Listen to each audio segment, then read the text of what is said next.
Well, good evening, everybody out there on the interwebs. My name is Will. I am the Deep Sky Dude, as you can see right here. And over there, I Other have, way. other way. It's backwards. I don't even know which way I'm pointing anymore. I have my good friend and partner in crime against photons, Mr. Joe Califf, What or is up, everybody? at the Astro Joe, I believe it is. Is that At correct? the Astro Joe, that's right. What's going on, Will? How you been? Pretty good, man. It's been quite a spring. I know. I'm sure a lot of y'all are enjoying the cold snap. I hope some of y'all are able to get out of your driveways. But it's been good. How you been, Joe? It's been a while. Doing all right. Yeah, it's been a little while.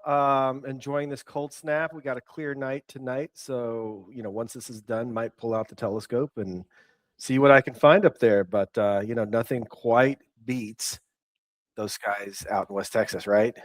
That's 100% true, and that's why we're here tonight. For those of y'all that are wondering, like, whoa, what's up with this random live stream with Joe and Will? Well, we're 54 days away from the Texas Star Party, which is out in Joe and mine's probably favorite place in the world, the Davis Mountains in the beautiful area of Fort Davis, which is about as far as you can drive west in Texas without hitting the river. And why do we go out there, Joe? Is it the what is it, the the food? Is it the fun? What is it? It's a little bit of everything, but at the Texas Star Party, we like to say, "Come for the skies and stay for the people," right? So, no, it's a little bit of everything, right? It's just one of those places that's unlike anywhere else here in the continental U.S. It's dark. It's a nice high altitude desert area. You're at over a mile, or just about a mile elevation, just under a mile elevation. If you get into the mountains, you actually get above that. But um, we love a lot of things about it, but it's that night sky that's unlike anything else. So if you've never been out there, highly encourage you take a trip. And we've got a star party coming up in a few months, right? So We it's do. as good an opportunity as any to come out. That's right. And so we are 54 days away. There are still seats at the concert, if you will. Yes. But they're going fast. I was looking earlier, Joe. I think we're about to cross the threshold of 300 attendees, is what it looks like. So, and there's a few RV spots left and some tent Yes. camping and some offsite options, but it's filling up. It is filling up. We're at 299 the last I checked, so we're right under 300. All of the motel rooms are booked right now, but if you wanted to stay in a motel room, don't fret. Get on the wait list.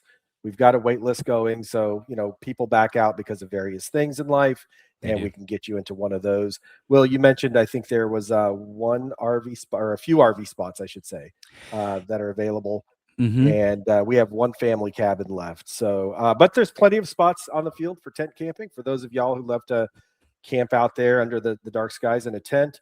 And we've got plenty of spaces in the bunkhouses too. So those are always fun.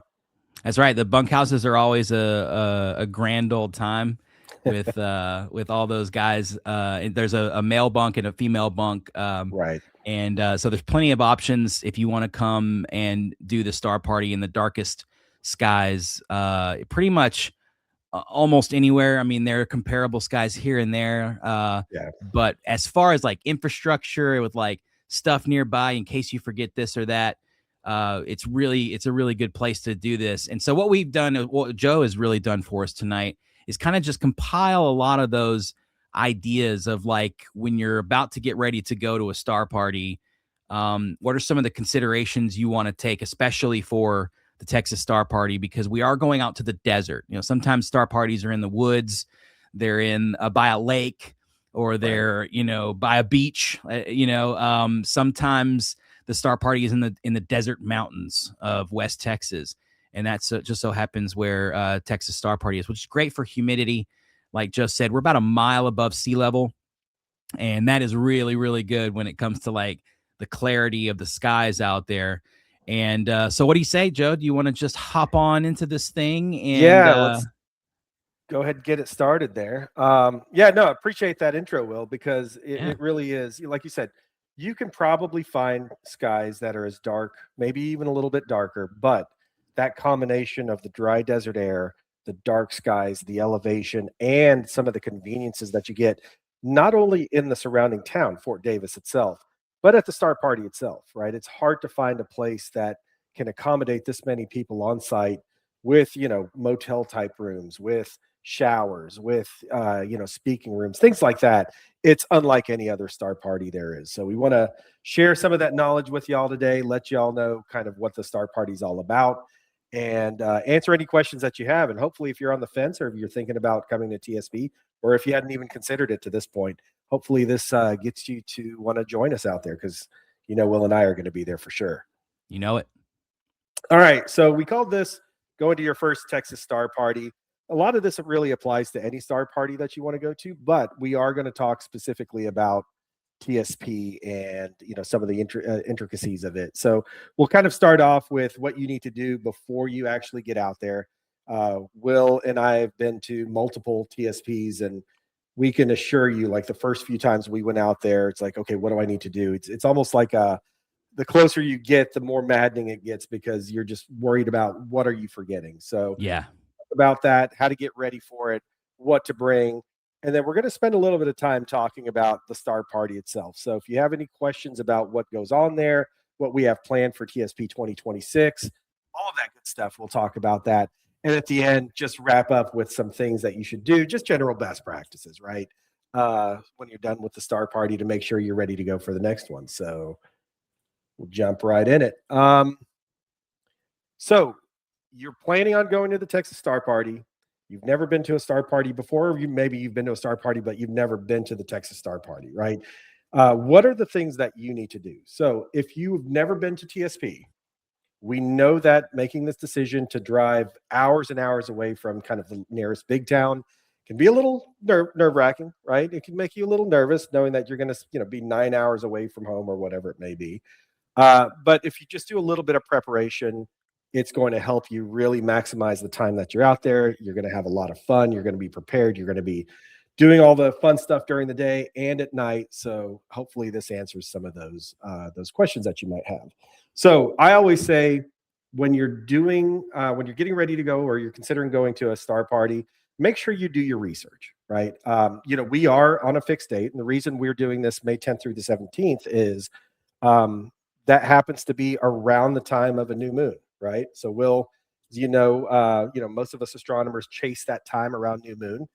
We don't want to be out there when there's a full moon or any other type of light from our nearest satellite. So we have this scheduled for May 10th through the 17th, and around that new moon time. So the things you need to ask yourself are, can I get away from work for a long enough period of time? I know I've talked to other people who are like, hey, I've got school, I've got this, I've got that, I can't get away for TSP, or they try to make arrangements to accommodate for that, right? So first and foremost, that's the date. It's set in stone. Check to make sure you can get away from work or the family. Some of us actually do work when we're out there. You could ask Will. When I'm there, I'm like, hey, I got to jump on a call for work, right? If you Mm-hmm. need to be out there for work, check your cell phone provider, the connectivity. Some people will say Verizon is better than AT&T. Some people say AT&T is better than Verizon. I have AT&T and I don't really have a lot of luck out there, but I've heard from people who have Verizon, it works great. But one of the nice things is the ranch does have internet service out there. So if you do need to connect, you can go into the lodge, connect to the Wi-Fi. Everything works great. The other thing is, how are you going to get there with all your equipment? So it's funny because I joke around a lot and say, I actually bought my first truck because I needed to haul my telescope around. That'll So happen. yeah, so it's not like going to your local dark sky site or anything like that. You're going to be bringing a lot with you. So make sure that you've got a vehicle to be able to accommodate not just your telescope, but luggage, ladders, all these things that we're going to talk about here in just a bit, so that you can come out there, have the things you need, and be comfortable. When you're coming out to TSP, check the lodging situation. Will and I kind of talked about the motel rooms, or we call them hillside cabins, the bunk houses, and other things like that. Look at what the lodging options are and what you need. I know when I first went to to the very first TSP I went to, all of the motel rooms were booked, and I was like, well, I want a hotel style room, right? So I opted to actually stay offsite at the Indian Lodge, which is just down the road in the Davis Mountain State Park, and came in every day to observe. So take a look at the website, texasstarparty.org. Look at the lodging situation. Some of the lodging options require a roommate, so be sure you look at those. And if you do need a roommate, make sure you've got a roommate. The other thing to look at is what are you going to do for food out there, right? So Will and I, like we said, we love Fort Davis, but the dining options are not necessarily the best, right? There's some really good restaurants, but there aren't many of them, and some of them are closed certain nights of the week. So there is a meal plan at the Texas Star Party. You can, if you do stay in any of the covered lodging options, whether that's the hillside cabins, the bunk houses, or the family cabins, you're actually paying for the meal plan as well. So that gets included into that to those lodging options. If you're staying in an RV, and Will, I know you like to stay in an RV. Yep. If you're tent camping, you have the option to actually buy the meal plans on top of it, right? So I don't want to recommend one way or the other. I will tell you though, it is super convenient to be able to take advantage of the meal plan that's out there. They make good food, They and do. you don't have to run into town for it, right? So we do serve two meals a day. You have lunch and dinner. Most people just expect that as astronomers, if you're up late at night, you are going to be sleeping during the day, so no need for breakfast. But if you do want breakfast, there are some options in town. So, Yeah, don't Will, call me anything? before noon. That's what Exactly, I was. right? That's what I was gonna add there. Yeah, just don't call me before noon. Do not Right. knock on my camper before 12 p.m. Well, and the thing is, lunch starts at 11:30. We're looking at maybe changing that a little bit this year, but we'll see what happens. It Yeah, goes from 11:30 to 1:30. So for most of us, if we're up late at night, Will and I are pretty avid visual observers, right? So we want to take advantage of the dark skies. We don't get this opportunity to be out under dark skies like this very often. So if it's clear, we're going to be up till the sun comes up almost, right? So that's right. uh, at that point we want to get back. We'll just like forget breakfast, and we will wait and meet everybody at lunch. So those are some of the things to consider when you're researching the event. Like I said, you could look at the map here. Fort Davis, the town itself, is where my pointer is. The Prude Ranch is probably, and I forget exactly what it is, Will, about a 12-minute drive or so, Yeah, 15-minute drive. 5 miles or less Yeah, or so, but it's yeah. up. So what it doesn't show there is the elevation change where you're going up quite a bit. But yeah, You're it's going right. up. It's really close.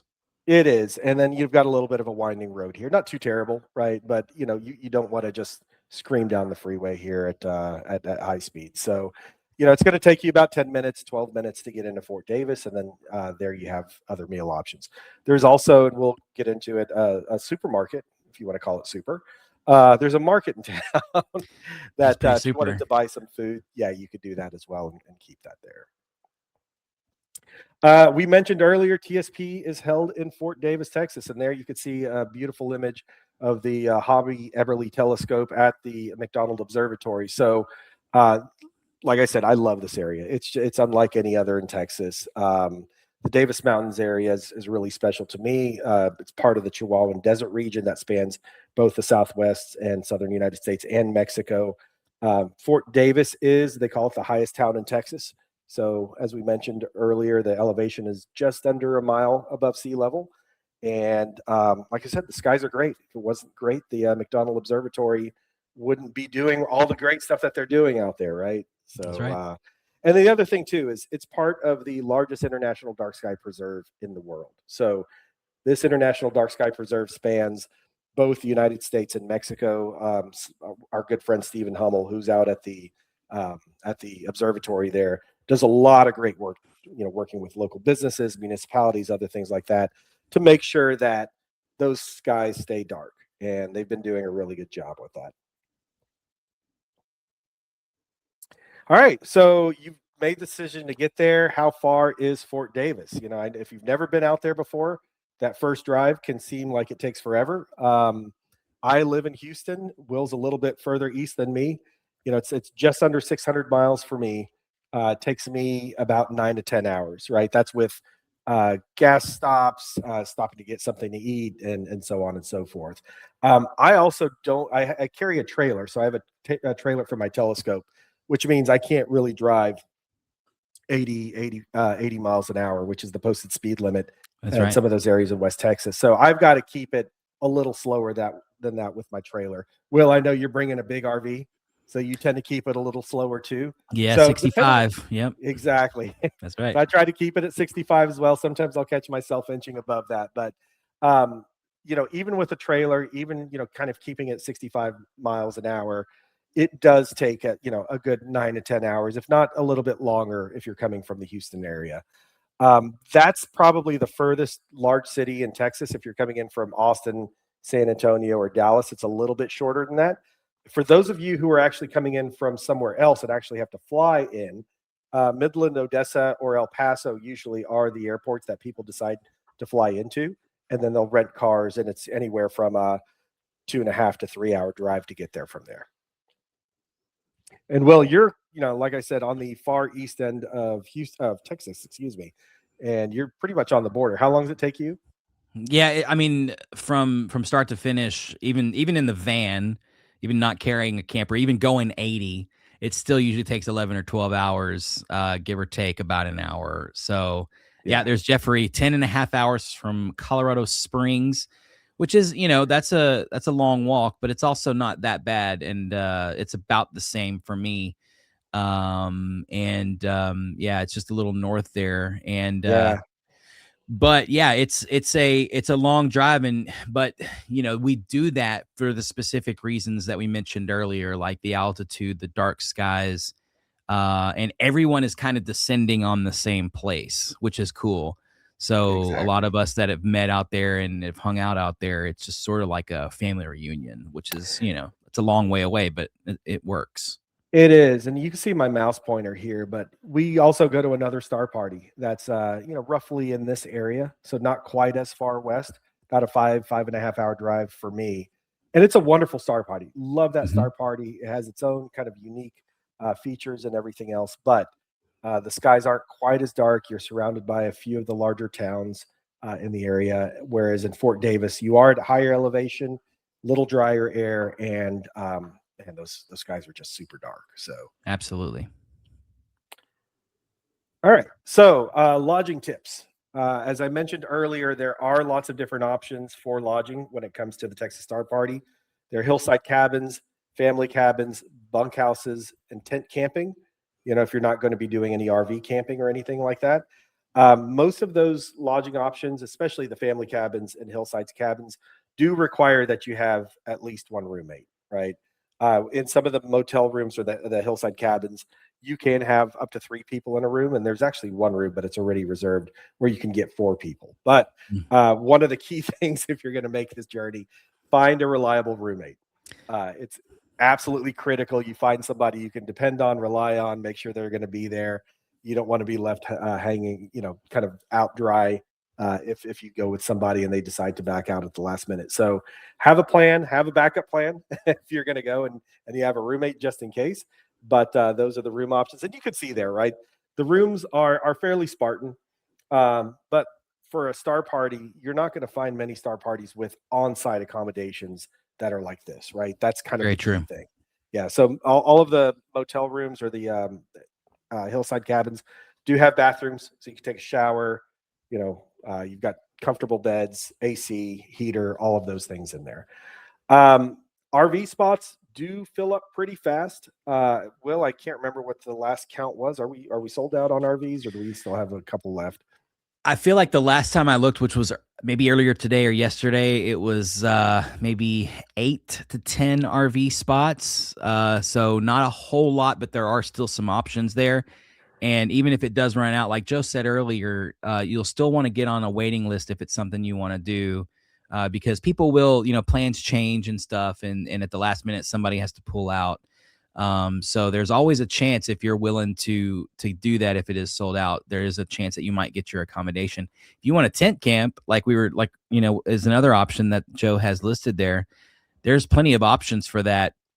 And but you might want to work on a roommate thing if you have a smaller tent. You might want to pick your roommate good there, but you don't have to have a roommate. That's the point there. But there are showers and bathrooms for those of us that do or have tent camp there. I've tent camped twice, 2 years in a row at Texas Star Party.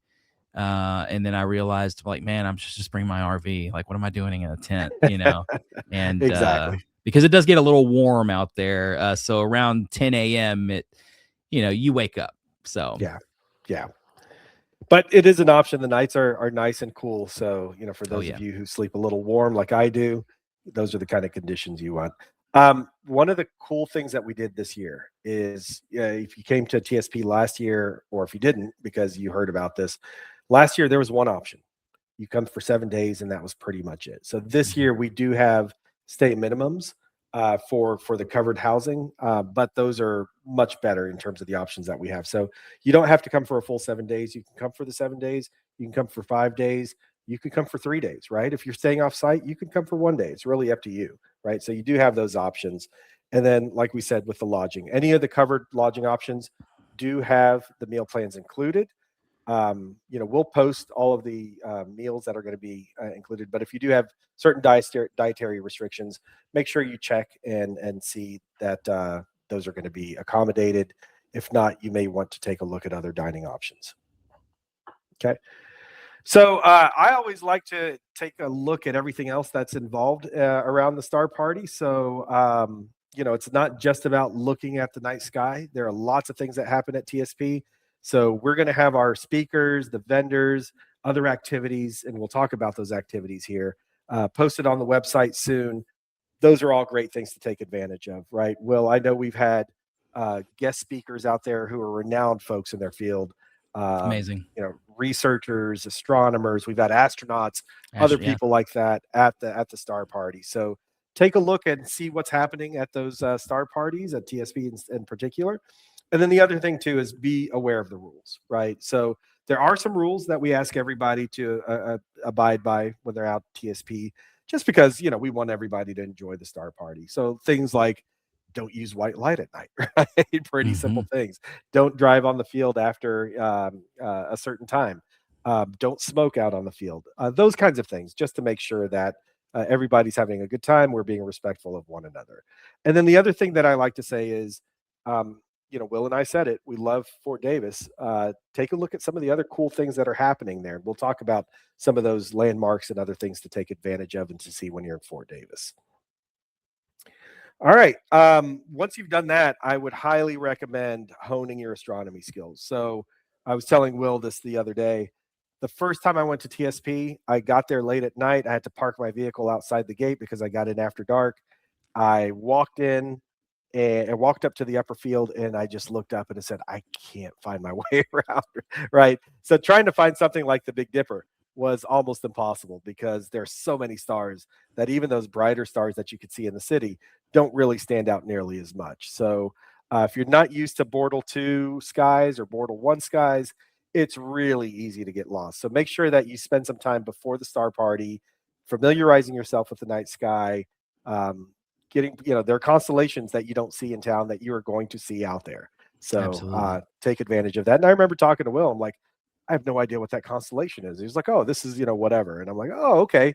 Well, that's what it really looks like as opposed to just seeing it in the map, right?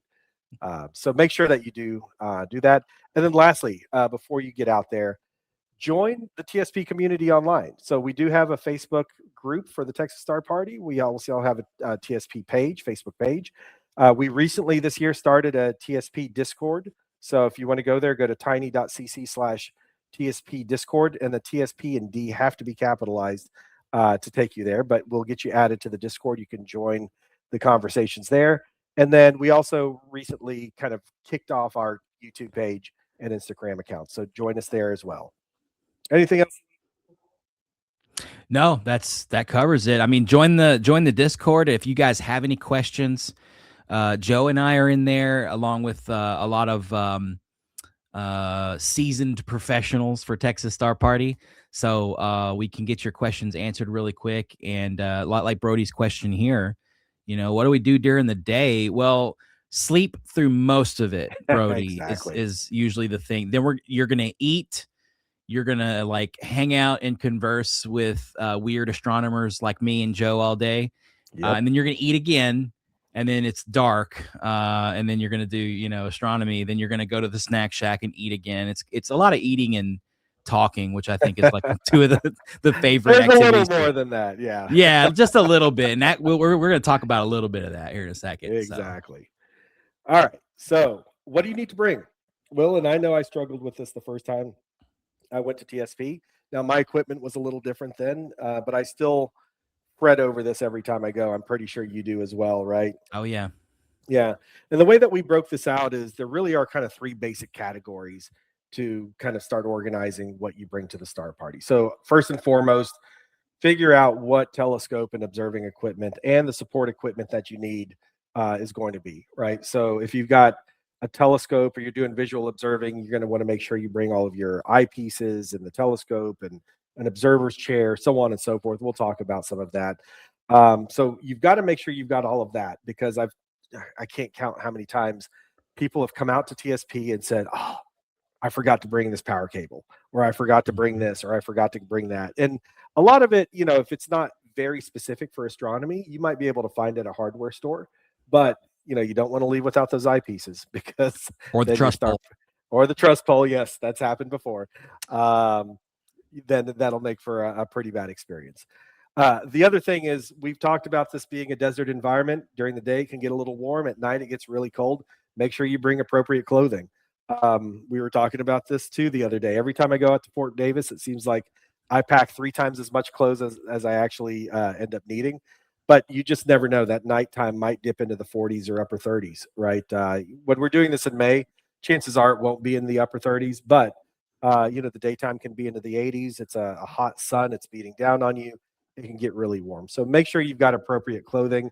And then lastly, make sure you've got any medicine that you need, any sundries that you might need, aspirin, antacids, whatever it may be. And then additional food and drink. So I know people who actually come out with a cooler. They get ice every other day and then just keep drinks and other things like that they want available to them there. So anything else you wanted to add to that, Will? Those big dorky hats that you can get at like Academy, with those little flaps in the back. I'm just saying, Yep. they're pretty cool when you're not like beet red, like I'm way too pale to be out in these West Texas skies when they're this clear. So you definitely want to have those kinds of things.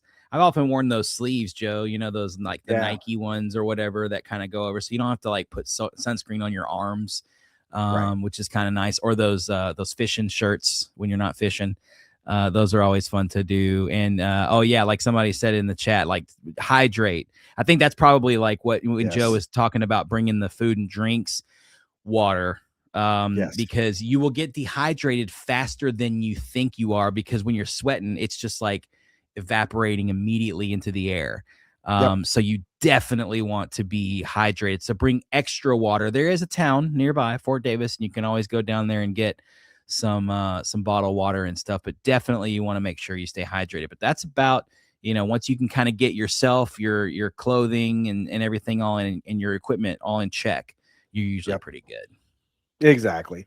And that's, yeah, no, it's a good point, because I normally go into Fort Davis after I get there, buy a case of water, go through that. If I need Mhm. more, I'll go back and buy some from in town. But absolutely, stay hydrated.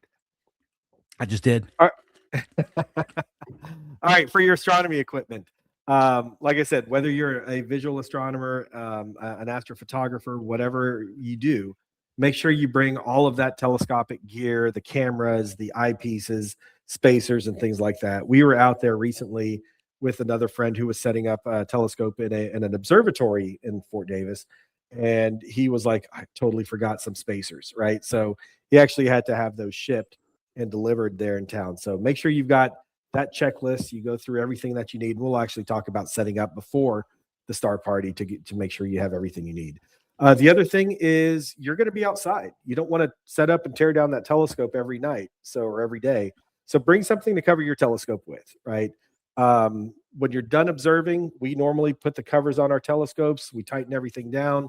We go away for the night. Everything's good. So you'll want to make sure you have a telescope cover that can not only protect from the sun, the rain, the wind, but it's a dusty environment, right? So you want something that's going to help keep that dust off during the day. And it does get a little windier during the day than it does at night. We'll actually show that here in a little bit. But have a cover, have a way of keeping that cover strapped on, and keep a lot of those things out of the telescope that don't need to be there. Well, I thought you were going to say something.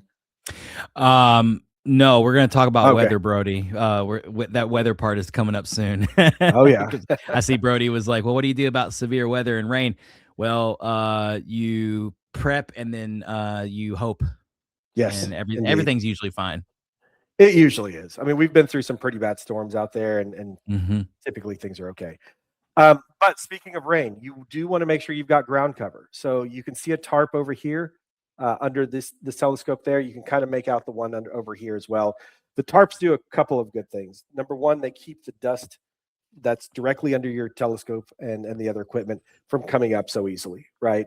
The other thing that it does is when it does rain, or if it does rain, it prevents all of that ground around your telescope from getting muddy. So you've got something to keep the telescope off of the dirt and out of the mud. So a lot of people will use just mats, vinyl mats, tarps, things like that. I like, and I was introduced to this by I think Will and another friend of mine, something called a sea gear mat. Sea gear mats were designed for the military. I believe they are breathable. They will let water come through and go straight through, but they don't let dust and everything else kind of come up. So they're a wonderful option. A little pricey, but if you plan on doing star parties and whatnot, they certainly pay for themselves several times over. They're super durable. They work great. Can't speak highly enough of them. Yeah. We also talked about tethers, cords, and a ladder. So you want to make sure that when you do get out there, if you've got a telescope that might get knocked over because of the winds, you've got some tethers and cords and things like that to make sure it's strapped down. If you do need a ladder for your telescope, make sure you bring the ladder. I forgot a ladder one year, and that was no fun. If you use a computer to control your telescope, make sure you bring the control computer, as well as, and a lot of people forget, the power supply. So bring the Yes. control computer, the power supply, bring a table and chair. Chances are you probably won't use them all the time, but it's nice to have a table to set your equipment on. If you've got a logbook or anything else like that, your laptop can go on the table, and having a chair to sit down. You don't want to be standing the whole night. So it's nice to be able to take a load off, kick your feet up a little bit, chat with your friends in the middle of the night in that chair. We mentioned the power cords. That's always important to bring. check to see what all runs on batteries that you have, and bring lots of extra batteries for every type of battery you might need. And then last, but certainly not least, red lights. So I always carry 2 red flashlights around on a lanyard around my neck. Will, Mhm. I know you've got several of them as well. Some people have the hats. Bring a red light because obviously we discourage the use of white lights or non-red lights. If you do bring a headlamp or whatnot, check it beforehand. That it's not so intense that it's going to cause some problems. Because even red light that's Mhm. very intense can cause issues with people's night adaptation. Absolutely. And then if you have your red light on and I say something to you and you look at me, Yes. it's immediately gonna blind me. And so, and you kind of have to do like that. And then people will be like, oh yeah, sorry, and they'll turn off Yeah, their light. exactly. But that is People kind of will fun. Yeah, no, I was gonna say people will generally let you know when the light's a little too bright, those red lights. But Oh yeah. don't take offense at it. It is, chances are you probably aren't aware of it because you're not looking at it directly. Yeah. But trust me, everybody else is. And then Brody says counterweights. Absolutely. Gotta have the So whatever, counterweights. no doubt, no doubt. So make sure you've got those counterweights and everything else that you need. So we'll talk about that here in a bit. So that was the first piece. The second piece that we mentioned was appropriate clothing. So we talked about it earlier. It can get warm in the day. It could be really cold at night. It is a desert after all. I usually wear multiple layers. So I'll have like a base layer if it gets really cold, base layer, just kind of a t-shirt underneath that, and then a heavy jacket. Will, I know you like to wear ski pants at night Yeah. if it gets really cold. So, you know your body better than anybody else does. If you tend to run a little colder, we've got a friend who actually he's my roommate at TSP. He gets really cold and he's wearing like Arctic gear, right? Yeah. So you Like a want to little make sure that spacesuit. exactly. So you want to make sure that you are layering up and that if you are going to throw those layers on, do so before it gets too cold. You don't want to wait until you're already cold because then it'll make for a miserable night. You'll probably need to go in, warm up before coming back out. So, Yep. but during the day, it is warm, right? So you want to make sure, I'm usually wearing shorts during the day, hiking boots, t shirts, and as well said, some sort of hat, bucket hat, those hats with the kind of tail or the curtains behind them work really well, or a baseball cap, anything just to kind of keep that sun off your head, especially for people like me who don't need all that sun exposure. And then, hand and feet warmers can be helpful as well. So I know some people, once their hands or their feet get cold, they're done. So I Yeah. like to use, if I do use them, those hand warmers that you just activate and shake and then they get warm over time. Mhm. Those tend to be pretty useful. Some other people like the battery powered ones. Whatever works for you, make sure that you've got that. Like I said, how well you do under cold weather. If you need something, and you're going to be out there for a while, like several hours. So, be sure that you're prepared for that. And then, as we said, make sure you test your gear before you leave. So I can't recommend highly enough that at least 2 weeks out, probably a month before, set up your telescope, test everything, make sure it's all working. And if it's not, that gives you enough time to order whatever you may need from, whoever the supplier is. So test it out, make sure it works okay. A lot of people will take it out. Like we have a dark sky site near us that I'll take my telescope out to, set it up, spend a couple of hours testing everything. And once everything's good, I'll tear it down and make sure everything's okay. But at least 2 weeks, like I said, because you want to give yourself plenty of time to order whatever you need in case something's broken, and then you can, make sure it gets there before you have to leave. When tearing down, be pretty deliberate about what you're doing, and be have organization in mind. So I've seen some people who just tear everything down, throw it into multiple bins, and then when they're at the star party they're scrambling to try to figure out where everything is. I'm not super organized but I do like to keep certain things in different bins. So I've got things related to power and covers in one bin, and then different things like that. So you'll find an organizational method that works for you. But whatever it is, make sure that you have a method, right? And be organized around that. And as I mentioned earlier, bring extra batteries, cables, whatever else you think you might need. So we've got a friend who kind of takes this theory a little overboard, but it's fantastic because if you ever need a cable, like you probably can't see it, but there's a drive cable over here on my telescope. He brings extras of those. So I know that if I ever have one of those snap, he's going to be able to, help me out with that.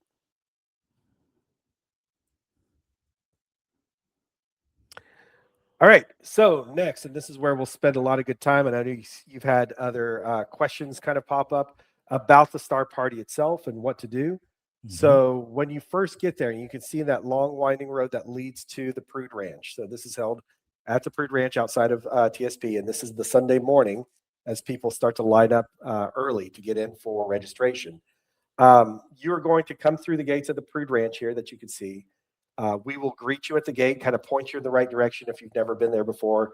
But what we're going to do is kind of point you to the main meeting hall. That's where registration is going to take place. Once you get registered, you're going to get your lanyard and other material related to the Star Party. Then you're going to walk over to the Prude Ranch itself. So if you've got a balance for a room or anything else like that, you'll get that taken care of. And from there, you could go ahead and get set up. Speaking of setup, you're going to want to pick the field that you want to be on, right? And for many of us, we pick the fields where our friends are going to be. So, first time I went to TSP, I asked several of my friends, "Hey, where do you set up?" And they said, "I set up on the upper field," right? Or the majority of them set up on the upper field. So that's where I like to set up. I'll actually go up to the upper field, and you'll find your friends or other people that you might know. They're on those fields. I know a lot of the astrophotographers like to be on the lower field, especially folks who have RV spots and whatnot. They tend to stay in the lower field. And then you have other people who really enjoy the middle field. I know some of the clubs, their members, the astronomy clubs, their members will, pick a particular field, and many of them will stay there. So once you figure out what field you're going to be on, lay down your tarp. You want to stake it down, make sure that it's not going to move anywhere. Once you get the tarp staked down, set up your telescope. You're going to want to stake that down as well, and then cover your equipment, relax, and enjoy the fact that you're going to be spending the next week at the Texas Star Party. And speaking of the field, this is what it looks like. So if you've never been to TSP, as I mentioned earlier, the main gate is over here. So that's where we saw those cars coming in. You're going to want to drive up. You're going to cross this little it's usually dry creek. And then over here on the right, this is an area where you're going to spend a lot of time. So this cluster of buildings, the first one, we've got the front office, and it's abutting the dining hall. And then there's a wall that separates the dining hall from the meeting hall. So when we have our guest speakers during the day or at night, we're usually congregated there in the meeting hall and spend a lot of time there. This is the lower field. So we've kind of passed that already. So you'll see a lot of these RV spots that are kind of highlighted here in pink or magenta. Those are there. And this is where the bulk of the RV spots are. We'll talk about the snack bar in a little bit, or as they call it, the PX sometimes. If you keep driving up the main road, you'll get to the middle field itself. And then eventually up the main road here, you've got some of these green buildings are the various bunkhouses and other cabins. And then you'll make it up to the upper field. So this is the upper field. This blue area that you see kind of in the middle, that really is just part of the road that we use. We block that off so that people can drive up and down through there. Usually in this area where it says live field, that's where you're going to be setting up your telescopes. And then in the areas in green and kind of that yellow around it is where you'll have your tents, your equipment tents, other things like that. And then you've got a place to park your vehicles. And then up at the top here, you can see these clusters of buildings. These are your hillside cabins, so they go from one over here all the way to 35. And this tends to be a pretty active area. So, Will, anything else you wanted to kind of add around the map? I know you've been here a ton of times. And Yeah, I mean, one good way to get around the ranch, it is a pretty big place, is bring a bicycle. That definitely will help you get, to and fro. yep, Other than that, you can drive around or get your steps in, which is another yep. good idea too. And yeah, just try to make your way to every field and go chat with the folks that are up there, down there, over there, and that way you get to kind of see and get a lay for the land and see kind of where everything is. So it's a big place. It is. And the one thing I wanted to mention. So if you are tent camping, there are some showers and restrooms available to you. Mm. So where am I looking here? Behind the snack bar, right? In front, yeah, Yeah, right yeah, next to the pool between the two. Yeah. yeah. Over here, there's a restroom and a shower that you can use, as well as up here. So where it says bathhouse, you have a men's and women's separate restrooms as well as showers there. So if you are tent camping, you do have showers and restrooms that you can use there on site. All right. So what we wanted to do here was play a little bit of a clip that Will put together, some of the flyovers that he's had with his drone. So you kind of get a better sense of what the fields are actually like. So we'll go ahead and get this kicked off and let you take a look at that.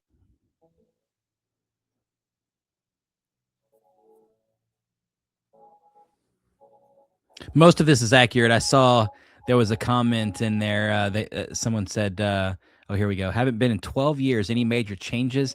Not really, Steve. I feel like most of the lay of the land as far as the ranch goes, pretty much the same. I mean, there was maybe another couple of new bunk houses like Boar's Head and that kind of stuff, Joe.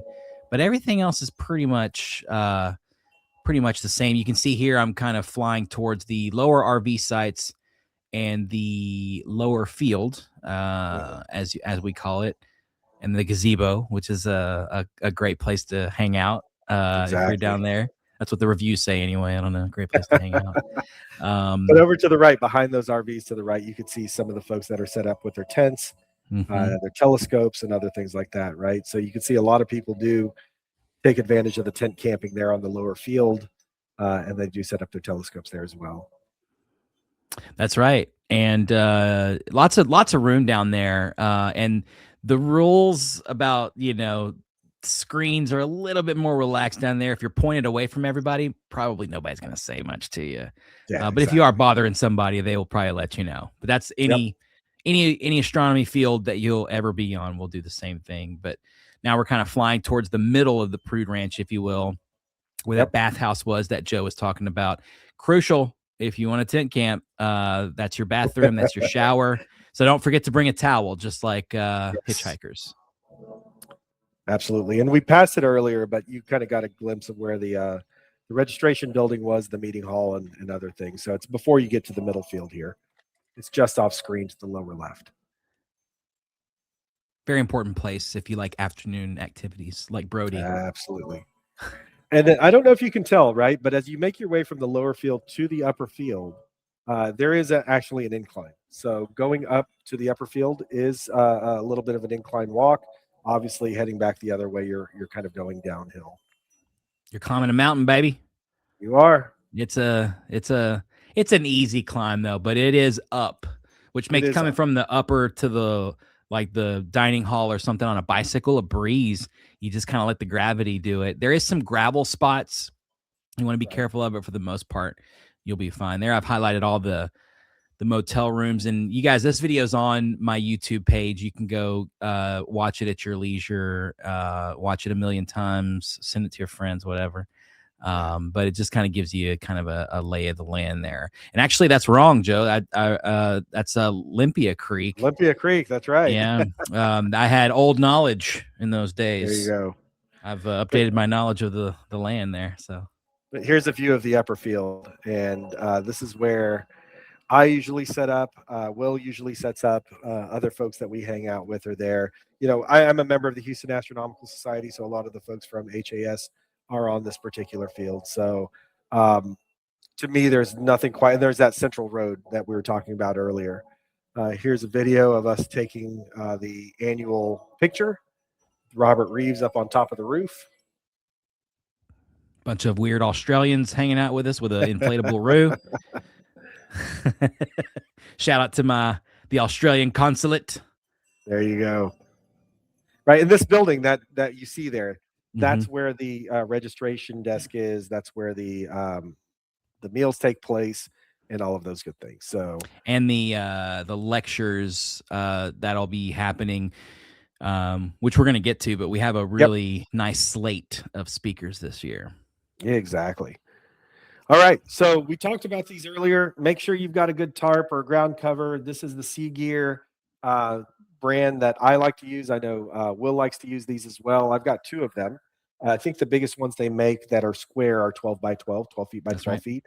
They also have a 10 foot by 10 foot and 8 foot by 8 foot. And do they have a 6 by 6 as well? I think it's just those three. Yeah. Just those three. Okay.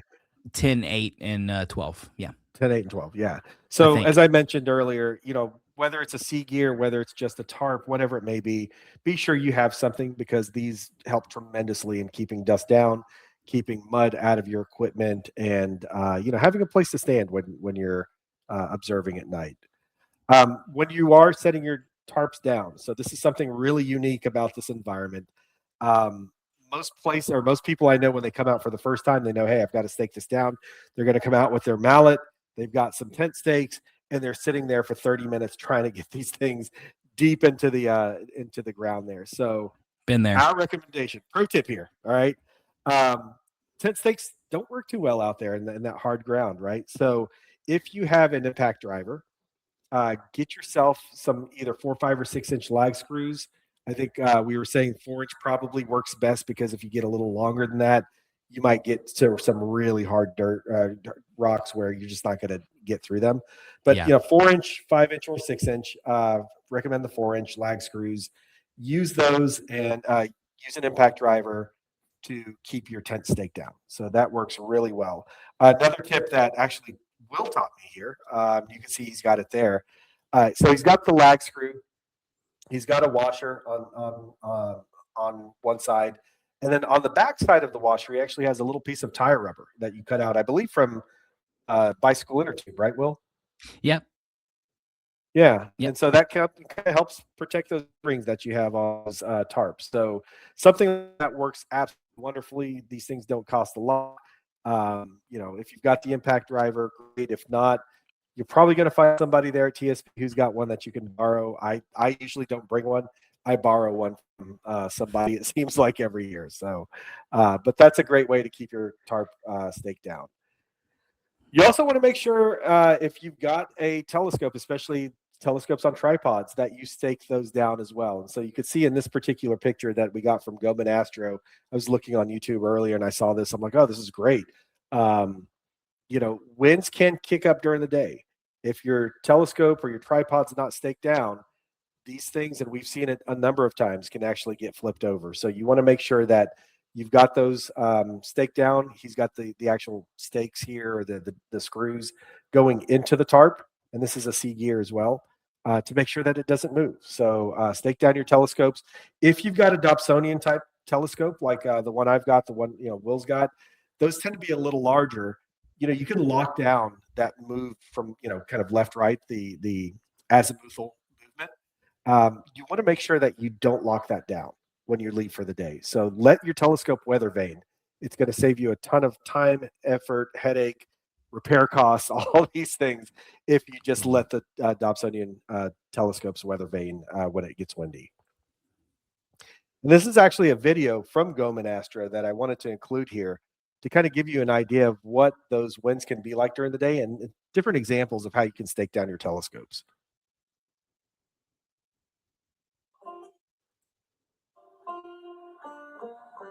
He says TSP tip, tie everything down. Absolutely.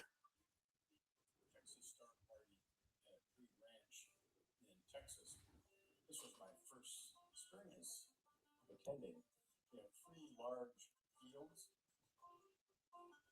for astronomers that set up telescopes. There were approximately 350 astronomers. And if you notice, all these tripods are bolted to the ground with straps. So I walked around looking at all these, the large wind screen for a telescope there. Every one of the tripods, I think that was Tom's. Yeah. them into the ground, right to the tarps. I thought the weight of the telescope is heavy enough. I asked around, why are you using baling wire here to tie your scope down? They said, well, the winds can get really bad here. And there's stories of telescopes being lifted up, thrown onto the ground, tents actually being lifted into the air and blown away. It wasn't that bad when I was setting up, so I couldn't really imagine what they were talking about. But everyone had everything.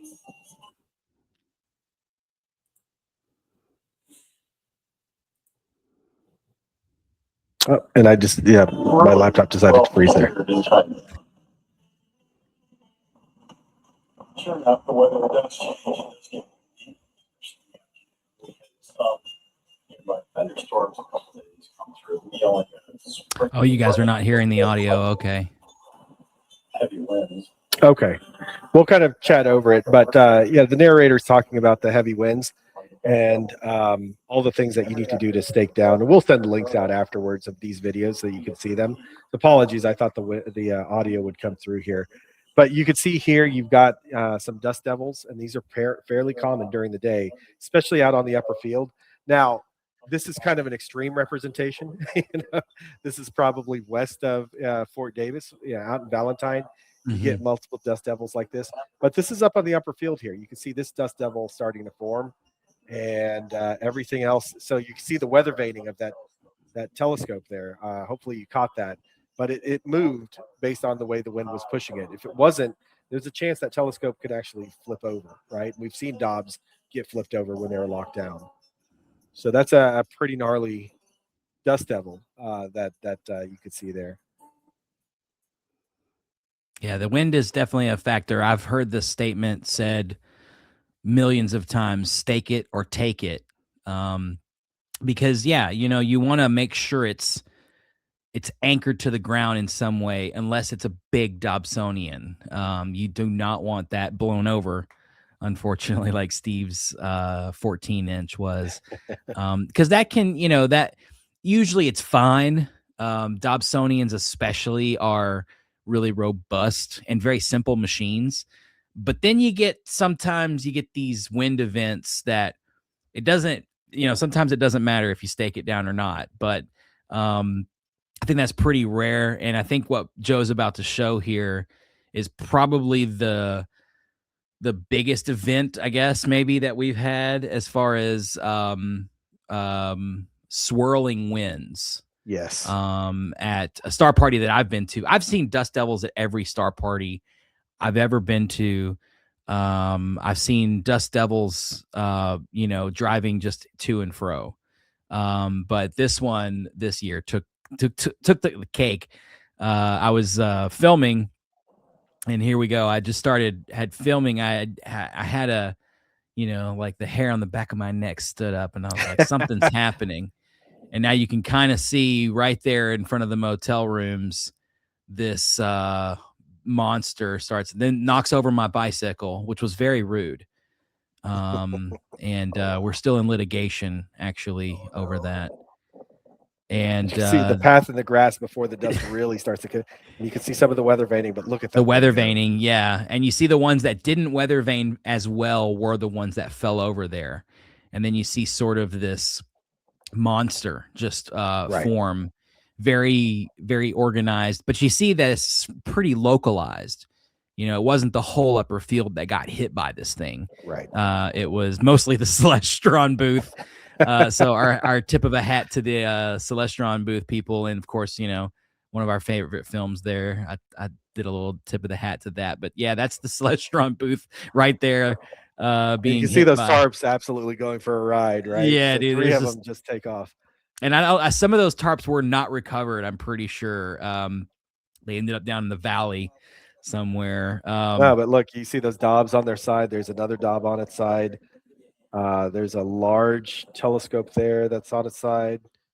I mean, that looks like a Dobb possibly with the rocker. I don't know. I can't quite. Yeah, I think that was a little valley of Dobbs there, and I think it was. I think everybody's stuff was basically fine. Like Steve said, everything was fine.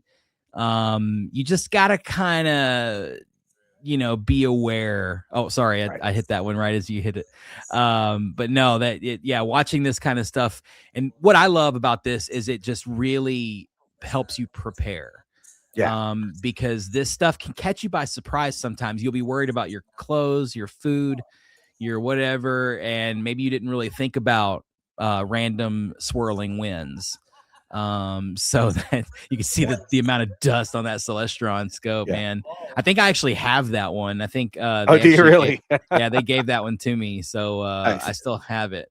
And but it's fine. It blew over. It had a little dent in it. Still works great. There's Greg Bragg, our good friend from He used to work at Celestron. He's moved on to greener pastures and basically into retirement. So congratulations, Greg. But yeah, he had lost a few tarps that day, which is always fun. It was, yeah, one of those events. I didn't get a chance to see it, but a couple days later, I happened to be out in the field working on my telescope, had the cover off, and I remember one that. just kind of swept right over me as well. So I ended up with lots of dust, lots of grass, other things like that on my telescope. So that was absolutely no fun. But as long as you're prepared for it, those telescopes that were covered didn't really have any damage. If they're weather vaning, you're covered pretty well, pretty completely. You're not going to get the excess dust. You're not going to get the grass or anything else like that on your telescope. So by all means, make sure that you're staking things down, you're covering things, and you'll be fine.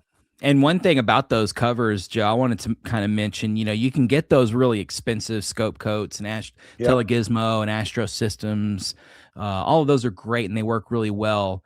However, you don't really need those. Celestron and Skywatcher, I've watched them put trash bags over their gear. And it's fine. Everything is cool. As long as if it rains, it'll keep the rain out. And as long as it keeps the dust out during the day while the wind is blowing around cars driving up and down those little avenues that we create out there. Yeah. So yeah, you want to make sure that, you've got something covering, and even something as cheap as a couple of trash bags, double bagged over it, bungeed around. And, that's usually more than enough to keep everything dry and nice. Exactly. So I know people who use multiple tarps too, right? The challenge is when you're using more than one tarp or more than one trash bag is, those things aren't sealed perfectly. So if it does rain, there's a chance that, water can seep in, but you've got to know your equipment and know what you can cover and not cover. But yeah, a trash bag works better than not having anything at all. So by all means, make sure that you've got something to help protect it from primarily the dust, but it does rain out there sometimes as well. Yeah. All right. So, we talked about staking it down, stake it or take it, like you said, Will. People ask a lot about the meals. The meals are served in the dining hall. Sometimes we call it the chow hall. There's a line that starts to form right before lunch and right before dinner. You could see kind of here, and I'll point it. I don't know if you can see my mouse, so I had to start the presentation over again. But in this area, that's the door to get in. So people will come in, walk through the serving area. It's kind of hidden here behind the salad bar. They'll come out, grab their salad, desserts, and then drinks, and then find a seat somewhere to sit at the here in the meal table, the meal area. So, like I said, lunch is served from 11:30 to 1:30. Dinner time, we're trying to finalize that right now. We want to actually try to get that done earlier so that people have a little more time to enjoy themselves, relax before it gets dark. But we're trying to get that for 5 to 7. Traditionally, it's been 5:30 p.m. to 7:30 p.m. But we'll update everybody once that gets finalized. So I mentioned earlier, if you're staying on site in covered housing, whether that's the hillside cabins, family cabins, or bunkhouses, your meal is actually included in the price of your lodging. So those will be taken care of. If you're staying at an RV in an RV spot or you're tent camping, you can actually purchase the meal plan for the week as well. So that's something that you have an option to do when you go through registration. And the other thing, and this is something I really love about TSP, is they have a snack shack that's open every night. It won't be open Sunday night, right? But Monday through Saturday from 11 p.m. to 2 a.m. I mean, almost every night we go out there because that's part of it's almost more of a social thing than anything else. So you'll, on any given night, you might be able to get Frito pie, hot dogs, hamburgers, fajita tacos, drinks, snacks, cookies, whatever it may be. They got a lot of different options there at the snack shack, and the prices are actually pretty good. So something we enjoy doing, and it's like, hey, it's going to close. It's 2:00. Let's head down to the snack shack. So that's an option if you're hungry as well. All right. So let's say it's your first time joining us for TSP. We are going to have a new attendee orientation. That's likely going to be on Monday afternoon. Highly recommend this if this is going to be your first time. We'll be able to answer any questions that you have, point you in the right direction, tell you what there is to do, kind of some of the rules, other things like that. So that's going to be in the meeting hall. So if you do attend, make sure you look for that. Like I said, that's likely going to be Monday, the day after the Star Party opens in the meeting hall itself. And then we also do observing programs at the Texas Star Party. So this is what many people enjoy doing when they come out there. These observing programs are curated and put together by, this year Will is doing the telescope observing club. We call this 25 for 26. So these are 25 objects that are your favorite objects, Will, right? Some of the things that you love observing there at the Texas Star Party. Yeah, and it's kind of a tip of the hat to John Wagner, who did the list for so many years, and some of the objects that were in his lists over the years that I really enjoyed. Some really interesting showpiece objects, but also there's some challenge objects on there as well. And the pin on the bottom right is the pin you get. It's a nice enamel pin. I wish I'd have grabbed one and brought it to show. Completely dropped the ball on that.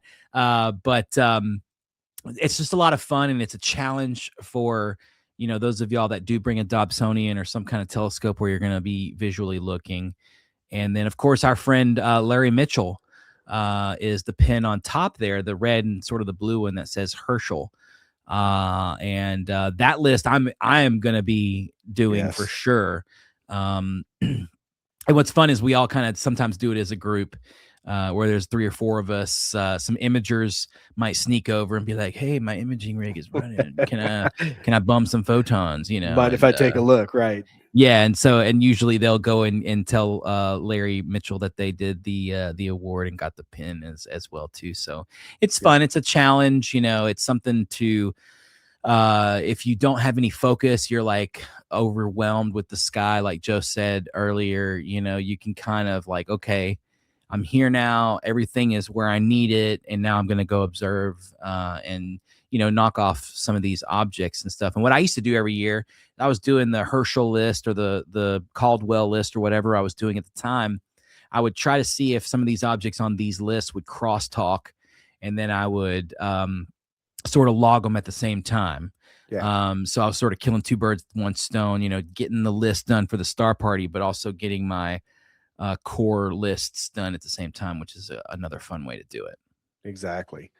Yeah. And this year, so Larry puts a lot of time and effort, and other people help him with this program, but a lot of time and effort and thought into what this program is going to be. So there's usually a theme to the advanced observing list. And this year, because it is based on Sir William Herschel's observations, Herschel had we're going to do a Herschel sprint. So on one night, he discovered 70 new nebulae. This is when they believed, galaxies and whatnot, everything was a nebula up there. Mm-hmm. So he discovered 70 of these in one night. And so even though Larry says it's not the best time of year to do this, we're kind of just outside that window, he's going to challenge people to see if they can do that sprint, discover 70 of those objects without the use of GoTo, without the computer, and see if they can do or replicate at least what the great Sir William Herschel did. It's a challenge right there. So many years ago. Yeah. And absolutely. And the other cool thing is, and you and I have done this, and we know others who have as well. There are other observing programs from previous years that you can actually tackle when you're out there. So a lot of times we'll work on the current year's list. And then once we finish that, we'll go back and see what we haven't completed from previous years and try to get those knocked out and get those pins as well.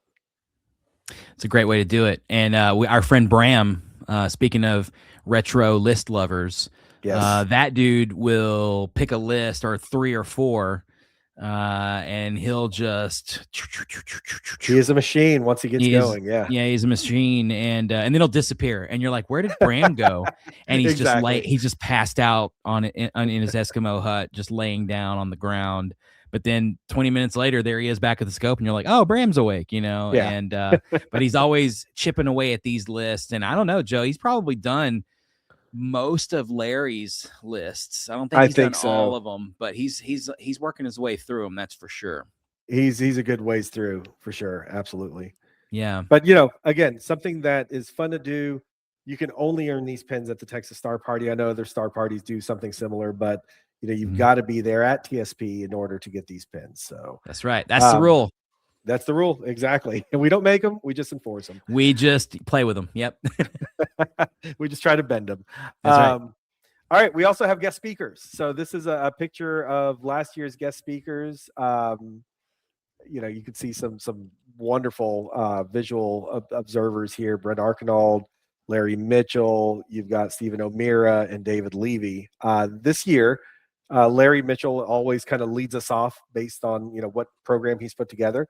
We've got Pranvera Haiseni, who, if you've never met before, she is an absolutely wonderful, inspiring young astronomer who happens to be here in Houston with us this tonight. But she's a graduate student working on an astronomy degree. She'll be talking about some of the latest things that she's working on. Mirror maker, telescope maker, or mirror maker extraordinaire, Mike Lockwood, is going to be giving one of the evening talks.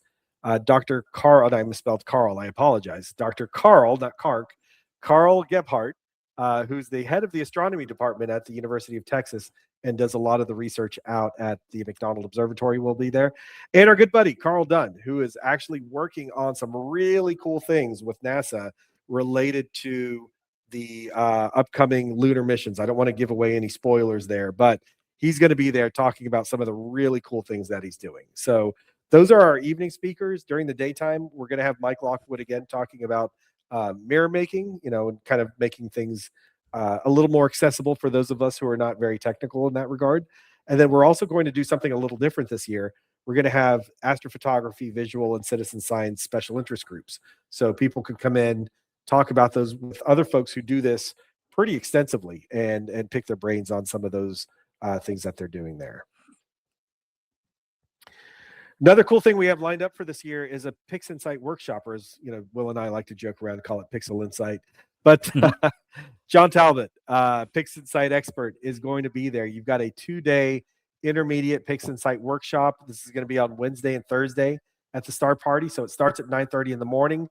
We'll go to noon. We'll take a break for lunch. That way you can come back. If you've got the meal plan, you could eat at the ranch, head back out to the town where this is going to be in the new community center there in Fort Davis. And then from 1:30 to 4:30, kind of wrap up each day. So for $110, which is kind of a bargain for the amount of knowledge you're going to get over 2 days with John, this is something that you're going to want to definitely check out if you're going to be there at the Texas Star Party. So that's going to be happening at this particular TSP. Make sure when you do come out there, you're going to be joining us for this. Bring your laptop. Make sure you've got a copy of Pix Insight on there. I believe, Will, they give us the data files to start working with, and then he kind of walks us through the workflows from there. Yeah, and it's really informative. He does a similar class at the Okie-Tex Star Party, and it just those of you that have messed with Pix Insight know how complicated and how deep it really goes.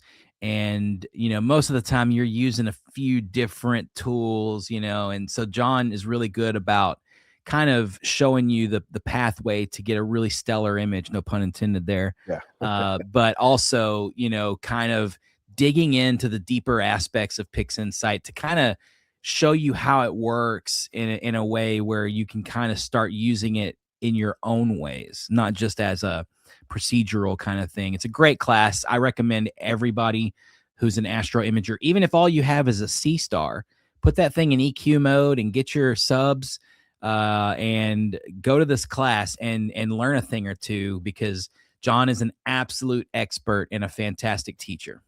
Absolutely. And he's been a guest speaker at the Texas Party, Star Party as well. And That's right. Wonderful presentations. But like I said, you want to learn from one of the best, come to this particular workshop. We also have field trips to the McDonald Observatory. These are very, very popular. So if you do want to come out there, you visit the McDonald Observatory. I believe this is going to be on Wednesday, if I'm not mistaken. We'll post more of the details once we get that finalized. But you'll pay with the ranch. They'll put you on a bus, take you to the Star Party, to the observatory, and you get a guided tour from folks who are there with the McDonald Observatory. I think typically you see the 107 and the 82-inch, but I could be mistaken there. And yeah, there's also the hobby. Yeah, go ahead. Yeah, they usually take you into the 107 and the Hobby Eberly. I think the 82, the floor is a lot smaller, so it requires a much smaller group. But the Hobby Eberly is impressive, and they move it for you. So while you're in there, they lift it up on these giant airbags and twisted telescopes. So it's definitely worth it. Absolutely. So that's something that you've got to look forward to in terms of things to do there at the Star Party. One other thing that we're finalizing right now is this mixer at a place called the Rendezvous in Fort Davis, Texas. So, the Rendezvous is a relatively new business that just opened up in town. Will and I, when we first heard about it, were pretty shocked that something like this could be open there in Fort Davis. But it's a really cool bar. They've got live music there. They have a karaoke machine. They They've sure got do. pickleball courts outside. Really Yep. cool place. And so we're finalizing all the details with the Rendezvous, but the way that this is going to work is that you'll pay a fee and then you'll get some tickets for some drinks, and we'll have some pizza there for you as well. So if you've ever been to the, let's say, the wine event at the El Dorado Star Party, something similar to that, but you'll get drinks and pizza there. We'll also include some door prizes, and if you want to, like you said, if you want to play pickleball or anything else like that, you could do that at the Rendezvous. So right now we're penciling that in for Friday afternoon from 1:30 to 5:30. Kind of hopefully by that point at the end of the week, you're ready to relax, unwind a little bit, grab a drink, and join us at the Rendezvous. And then somebody earlier asked about vendors. So I believe Yeah. Steve had asked, are vendors still well represented? Um, so this is something that we've recognized with the Texas Star Party. We have done a very poor job of making sure we've taken care of our vendors. So um, moving forward, now that we're kind of under new leadership, we are creating new relationships with these vendors. Will is kind of spearheading this whole effort with the vendors. We're working with them to make sure that they're not only just well represented, they're visible. We are getting people to them, and it's certainly worth their while. So we're going to have a list of all the vendors who are confirmed on the website, hopefully soon. And we'll make sure that as you come in, you get registered, you've got a map of where all those vendors are going to be.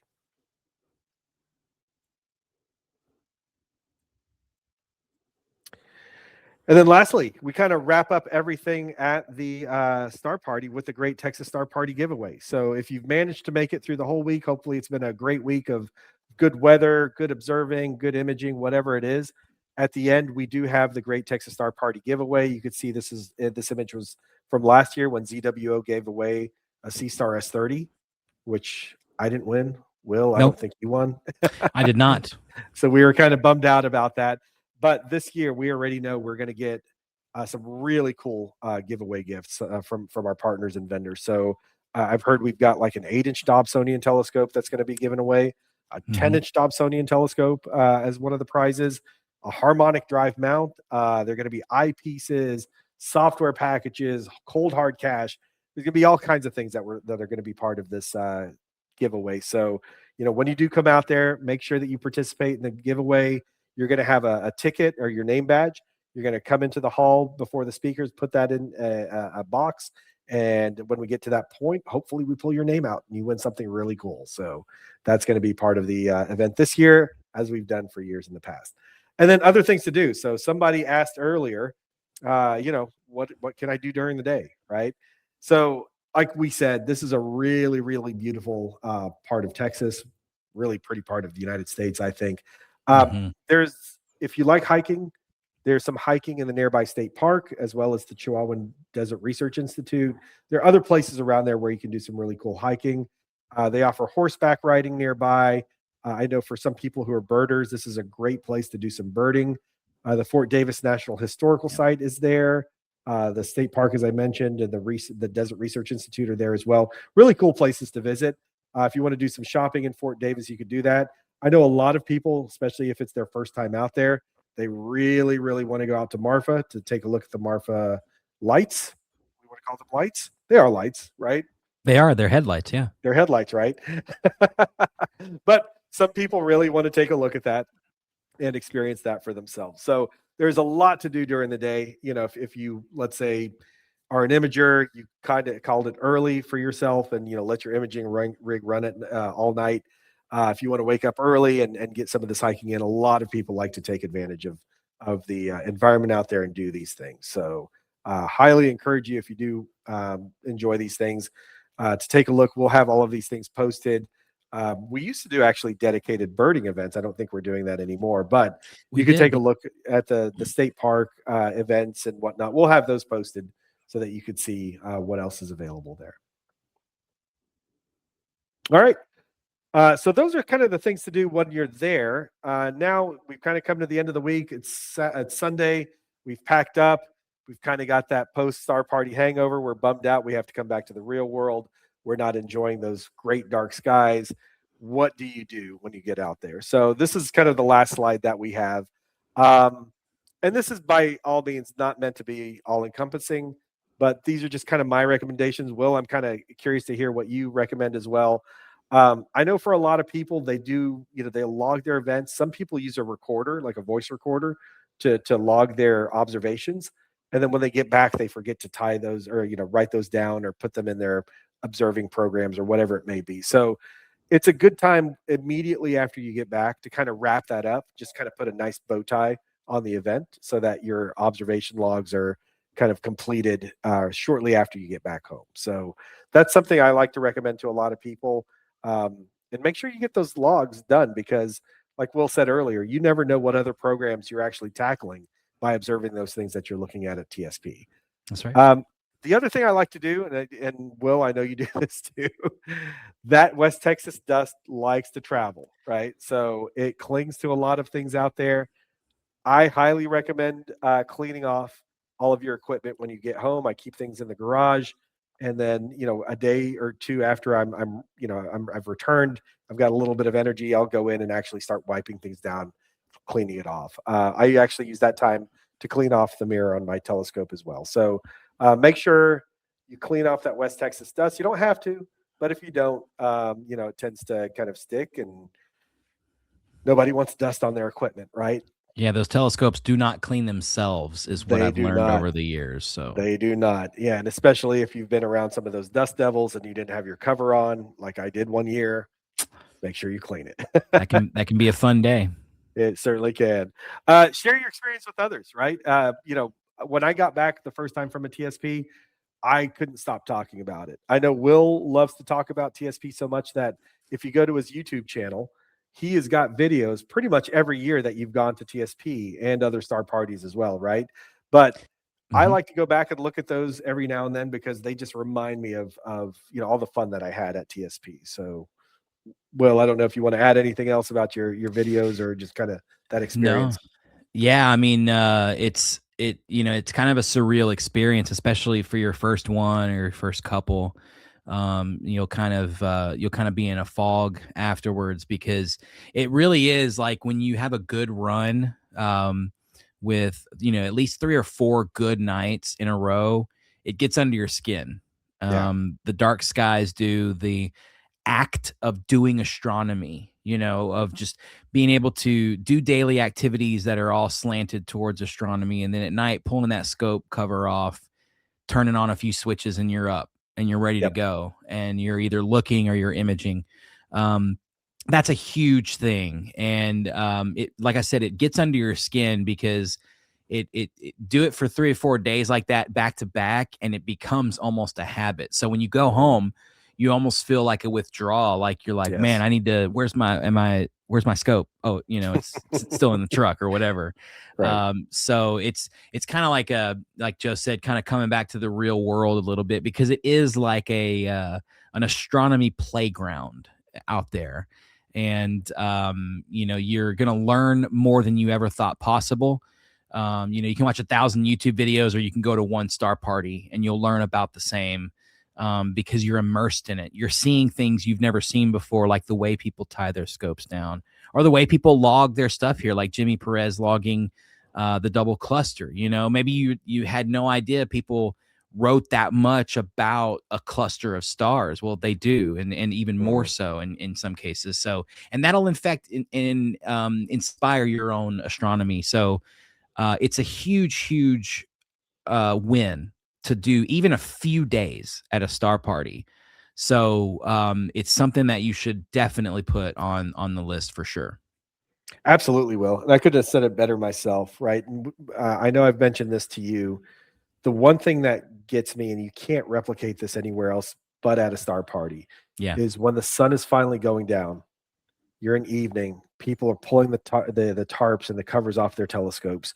There's like a buzz that's there Yeah. on the field, like an electricity. And it's kind of hard to describe, right? But you're there in a community of people who are doing the same thing you love to do, all kind of working together on the same thing. And to be around a couple hundred people that are just, it's I'm not a racehorse, obviously, right? But I can only imagine that anticipation that a jockey's got on top of a racehorse, Yeah. as they're waiting for that gate to open. That's almost what I feel like when that sun has just gone down, the tarps are coming off. Um, that excitement, you're just waiting for it. You look up, it's a clear sky, dark blue. As it starts to get darker and darker, you start to see those first stars pop up in the Mhm. night sky. That sense of just anticipation and excitement and everything else is unlike anything else, right? That That's that right. that I've experienced. And to be there with your friends and other people who love doing this in a place that's, hey, let's be honest, it's really hard to do this, right? In the general population, there aren't a ton of people who do astronomy, but to be around other fellow, as I like to call them, fellow geeks. We call Mhm. this nerd camp, right? Yeah. It is unlike anything else. And that feeling to me is, like you said, when you get back, you kind of miss that, just being able to experience that sense of excitement and anticipation for what that night of observing has in store for you. So I'm with you, share that experience. And that's what I appreciate about you, Will, is capturing all of that, putting all the time and effort into making those videos. Cause I like to go back and watch those again during the year, because it just makes me wish I was back at TSP already. So thank you very much for that. Yeah, well, and thank you and everyone out there who watches them. I hear that quite a bit actually, which makes me feel good because at the end of the day, I've done those really for like selfish reasons because I'll forget what happened last year even before the next year happens. I'm like, oh wow, that did happen. I forgot that I got a flat on my bike, or Right. I forgot that that big dust devil did that thing, or that these people said some hilarious thing. So thank y'all to everybody who watches the channel and stuff. And as long as I'm going to Texas Star Party and Okie-Tex and all those fun things, I'll be making videos of those. Again, it's just like a glorified home movie, and that's kind of how I want it to stay and to feel, because like that magic you're talking about, Joe, it's like Yeah. that's it's important that we try to convey that in some way. And those I call them films. I guess they're kind of like in between a documentary and just a home movie, somewhere in that genre. But they are a lot of work, and a lot of times I'm like, why am I doing this still? And then it's comments like that, of course, and thank you for that. But it's also for that nostalgia, that the posterity of it, to remember, man, like remember what we were doing in 2019 at Right. Texas Star Party. So I remember who was there, and they had Yeah. that thing set up, and it was crazy, and everybody was all about it. So it is cool to just be able to kind of in retrospect go back and look at that. So a lot of those videos are on my channel, and you can find those. And guess what? There will more than likely, like 99%, be a 2026 video. So Let's I hope look so. forward to that. So yeah. Absolutely. And the other cool thing too, right, when we talk about sharing your experiences, um, last year Will and I were out in the field, and a few telescopes down from us is David Levy. The greatest Yeah. comet hunter of our generation, right? Right. That's maybe right. maybe even of all time, right? But there's Maybe. an argument to be said there. But David Levy is down the field from us, observing.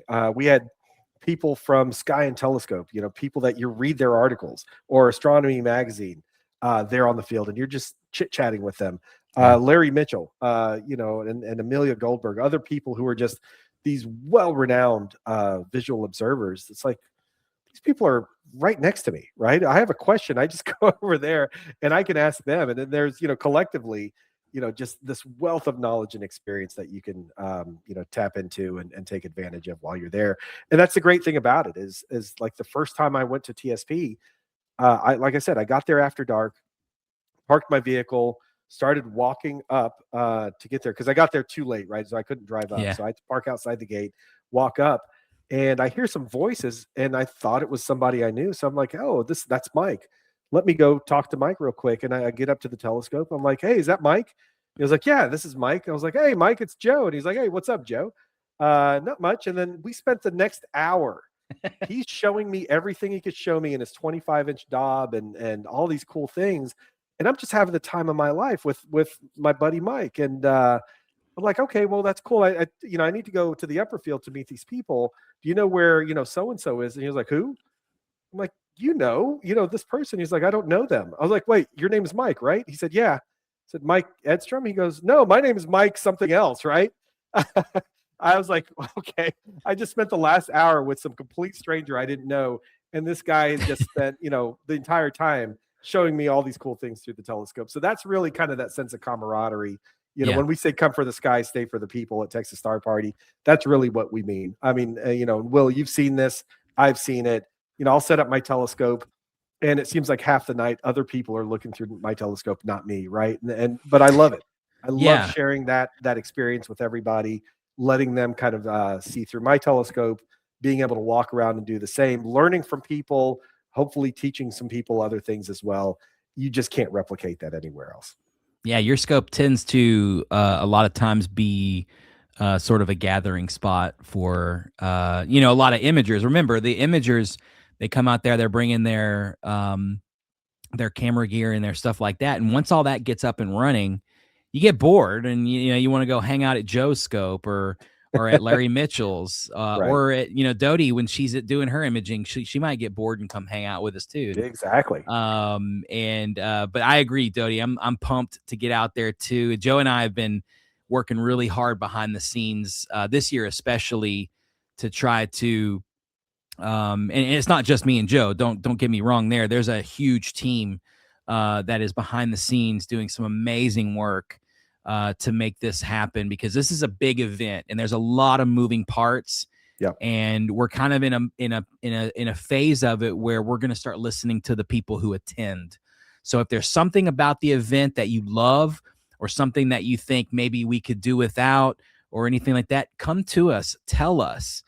We will be sending out surveys and stuff afterwards, because we want to hear from you guys and gals out there.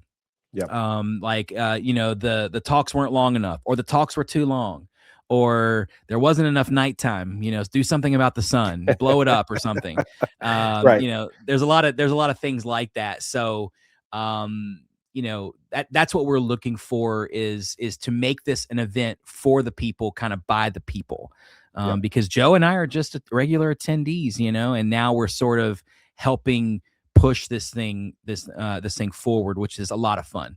And it's really rewarding. It's a lot of work, and we're having like a meeting a week, which is good, because the meetings are fun. We're actually having fun organizing this thing together, and I think that's a big step up. And I love working with everybody that's on the team. Everybody is fantastic, and it's just a really cool, positive, and fun environment. And I know that that's going to transfer to the field when we get out there, because like Joe said, when we get out there, everybody has that fever of like, yeah, let's do this. Let's get some photons going here. And we're all there for this one thing.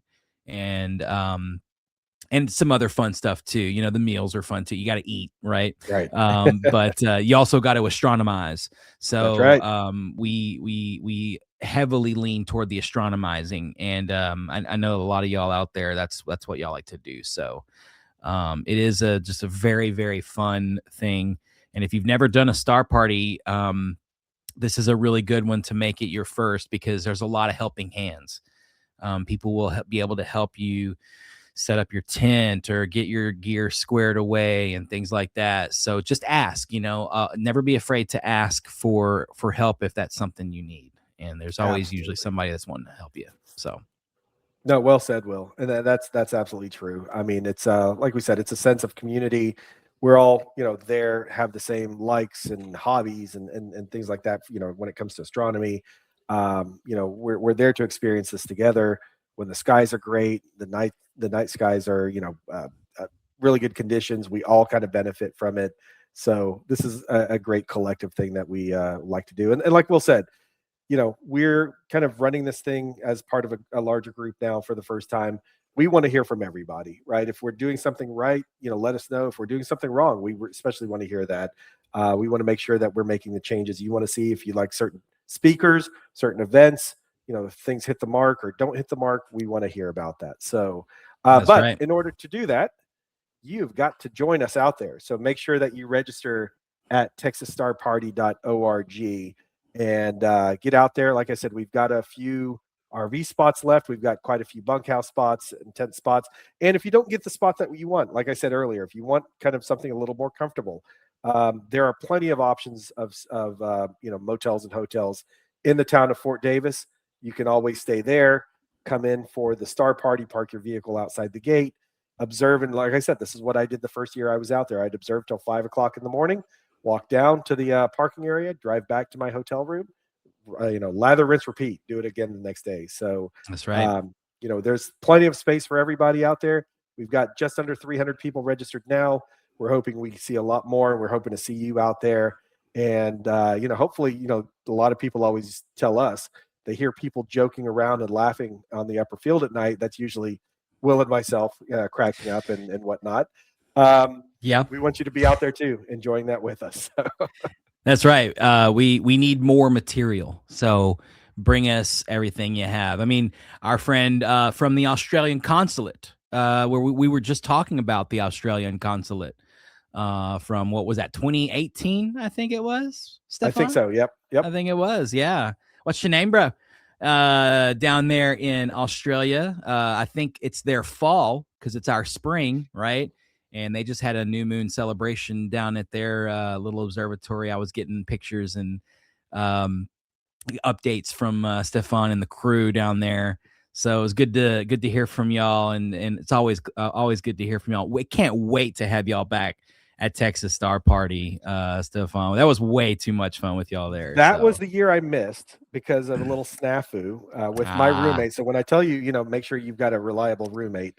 I did not have a reliable roommate that year. So there was a lot of FOMO for me. I came back and Will and all these other people are talking about the Aussies and all this, fun that they had. And I'm telling you, like, for the next year, I was just seething. Like, I can't believe I missed it. Sounded like so much fun and everything else like that. So Stefan, I didn't get a chance to meet you when you're out there. Hopefully you guys can join us again at TSP sometime soon. I'd love to hang out with you guys. Absolutely. Yeah. And post your questions there in the chat. So I see we have some. Yeah, we have some, Joe. Those before we wrap up here. Well, you want to post the next one up there? Yeah, we have one from Steve Smith here as we're kind of winding it down. Again, throw those questions at us. We would love to put those to bed for you now. However, if there's one that comes up later, join that Discord and you can chat with us in there at all hours of the night. You may not get a response right away, right? But when one of us is awake, we'll shoot you a message. But Steve, most of the time, I think most people, if they know they're going to have to be leaving to go off site, there's you can park outside the gate with your headlights sort of facing away from the ranch. That's one easy thing to do, which makes the lower field a lot more appealing for those people who might be staying at the Indian Lodge or down in Fort Davis somewhere. But overall, on the upper fields and everything, if your car is going to remain where it is, then that's fine. You just have to make sure that, when you open it up, it doesn't light up like a Christmas tree. And there's the outside the main gate right there. Yeah. Yeah. You can see the main gate here. Typically what we'll do is just park in this area next to the main gate. And to the left. Yeah. And just to the left and just back up into the spot so that, when we do leave, turn our cars on, the headlights are pointing out towards the street and we can just get onto the main road and not disturb anybody. So if you're on the middle field or upper field, chances are you're not seeing really anything. Well, I don't know if on the upper field we're even seeing much traffic on that main road. No, after dark, there is no movement of vehicles on the ranch unless there's an emergency. And then in which case you want to just call the emergency out. Like if you've got a legitimate emergency, call it out, turn your headlights on and drive off the ranch. Dark adaptation is less important than someone's health. And we can avert our eyes and kind of, if we've heard the call for emergency, kind of shield our eyes from the extra photons, and then we'll be fine. We'll be fine on the field. Our priority is the thing, and we will have people that will be able to be on call on site too for medical stuff like that. So there really shouldn't be a whole lot of that. If you do have a dome light that every time you open the car door, it comes on, either put some red film over it or just use some cardboard and masking tape and things like that. That can really help cover all those things. I've even watched some guys at Okie-Tex. They knew they would be getting in their car a lot, and everything's on the main field out there, basically. So they just put trash bags over their headlights. So when they locked it at night, it didn't, blast the field with a huge supernova. So that's one thing that you can do. If you have one of those cars, like I know Joe and ours trucks, like we can customize the lights, and that's like why I think we picked those vehicles, because they're really customizable. But if it's not like that, there are steps you can take, which is hard covering those light sources. And that's a good point though, Joe, like to just maybe before you go out to the ranch, go outside on a dark night, lock your car and see what happens, open it up and be like, do I have my eyepieces and everything else? Make sure, so that's a good thing to do, is to know what your vehicle's going to do. Yeah, no, that's a great point, Will. And the reality is, if you're staying on site, chances are you're not going to be doing much driving while you're there anyway, right? During the day, you might go into town or whatever else. Some people will drive their vehicles. Let's say you're in the upper field or staying in these motel rooms. Some people like to drive their vehicles to the dining hall and then back. But typically, on this road, like you mentioned, after a certain time, after dark, you're not permitted to drive. And so, you're normally, your car's parked, you're not touching it for the rest of the night. Usually not a problem there. If you do need to go in for whatever reason, like you said, Will, cover up the dome light or become familiar with how your vehicle operates so that you're not, blasting the field with white light. So, we understand that sometimes accidents happen, and that's okay, right? They're called accidents for a reason. So, you're not going to get a ticket from the light police or anything like that. Not anymore. No, you will not. No. We will joke with you though. We will laugh about it and we'll be like, boo. But it's a joke. So don't be upset. Everybody's out there to have a good time. And typically everything's just fine. So. Everything's just fine. Exactly. So no, appreciate Brody, the question. Yeah. Yeah. Brody asked, well, how do you afford to miss work for a full week? Well, some of us are able to work remotely, like Joe was saying earlier. We do have very decent Wi-Fi there at Prude Ranch. It's run by Prude Ranch. I believe it is fiber, Joe, that runs right past the ranch. I believe that's what we're working on. So got 1 gig fiber. Sorry to interrupt you there, Will. 1 gig fiber, and you've got Wi-Fi through the field. The Wi-Fi is really strong there in the lodge area. So when we're talking about the dining hall and some of these areas down here, you'll find a lot of folks during the day with their laptops set up and kind of working from there. I usually stay up here. Wi-Fi is not as strong. It's kind of intermittent. Works well in the field, at night when I need to, connect and get things. But if I need to work, typically I'll just head over to the dining hall, set up on a table, do what I've got to do, and it's great. So we've got, like I said, 1 gig fiber to the ranch, and we kind of run Wi-Fi off of that. It's really strong in the dining hall. A lot of us are able to work. And a couple years ago, Will, it just kind of reminded me. I remember somebody brought their wife, who's not an astronomer. Yeah, Jeremy. Jeremy. Yeah, exactly. From Memphis. Brought his wife, and I believe she's a realtor. And something like that. Yeah. Like real estate agent or something. Yeah. But yeah, she had her dual monitors on the screen. She had her on the table. She had her laptop there, just working away during the day. So, for those who can work remotely, it's a great opportunity to do so. I recommend, if you can get away with it, take the time off, because you want to be able to sleep. Yeah, and enjoy. Go ahead, Will. Yeah. No, and enjoy all the festivities. Yeah, like Joe, as I think about to say, the last thing you want to do is like have to take a day to work when you could just be gallivanting with the nerds. Exactly. Yeah. Well, no, and I was going to say that I think we walked off the field one time at 7 a.m. It was a gorgeous night, right? Just basically stayed up till the sun came up, get back to my room, fall asleep about 7:30 a.m. And then I'm up at 9 for a work call. So you want to try to avoid that as much as possible. So I actually use this as one of my, vacation times, because to me, this is, beats just about any other kind of vacation I can take. So that's how we manage to do it. Yeah, there was a question a while back from Jeffrey. I was kind of saving Yeah. it for the end here. Registration costs. Now we have done quite a bit of work on this, and I say we. I mean, I think Joe and Mark Farage and the rest of the team probably did more. But I think a collective effort was that we needed to lower the registration costs. And Yeah. so tell them about that, Joe. Yeah. So registration costs for 2026 are $180, and that's down from $200 from last year. What that $180 gets you is access for the full 7 days at the Texas Star Party, and you know, you can attend any of the sites, the talks. You can set up your telescope on site and whatnot. Of that $180, we do have to pay a reservation fee to the ranch. So, a portion of that does go to reserving and having exclusive use of the ranch itself. But the registration itself for adults is $180. One thing we did this year was for anybody who's in college or primary school, you can actually get in for free.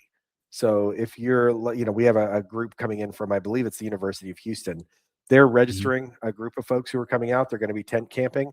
There is no registration fee for them. So if you are, like I said, a college student, high school student, or you're coming in, let's say, I've got some younger kids. I wanted to bring my kids with me.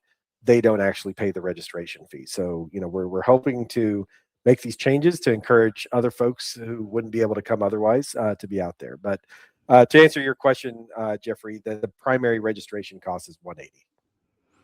And I think Jeffrey had another question here. How much are the RV campsites? Now, that's a good question. Offhand, I am striking out, even though I pay for an RV spot there.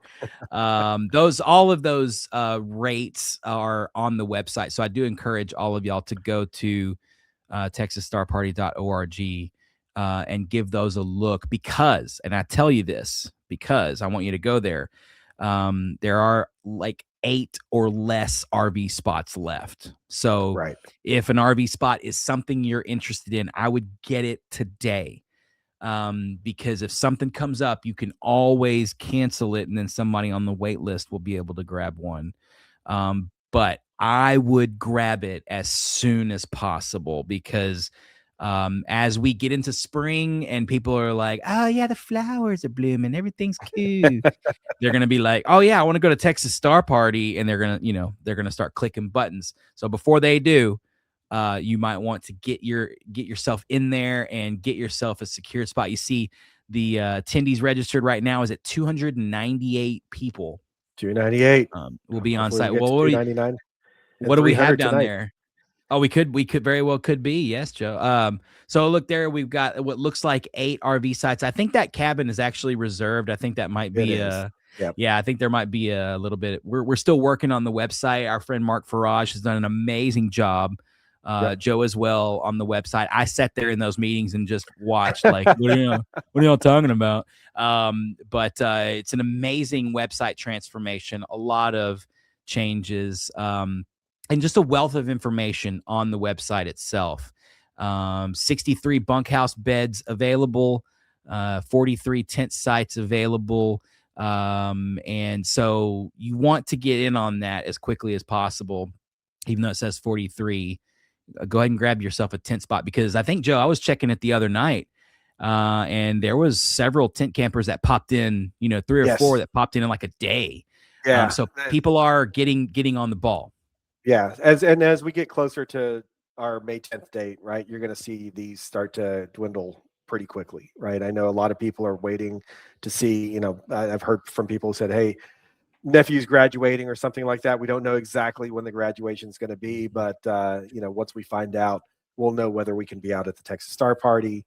And so they're waiting for that information. So if you know that you can come out, highly recommend you go ahead and get this book now so that you could be out there with us. Here's some of the information I mentioned earlier about the registration. So $180 for adults, and then free for youth and those who are in college and can show valid student ID. And then the other thing I wanted to kind of show you here is as we kind of update these activities, we'll have the full event schedule here with the daytime speakers, evening speakers, the event at the rendezvous, all these things that we talked about, we'll go ahead and get that updated on the website. We've got information about, the map and the registration. But what I wanted to show you here was, bear with me. So there's, if you go up top to activities, or excuse me, attend TSP 2026, scroll down, you'll see kind of an explanation of the different lodging options that we have. And then there's this button here to estimate your cost. So if you're thinking about coming out, let's say it's you, you or somebody else, whatever it may be, right? So let's just say I'm coming out there. I'm going to be staying in, say, an RV spot.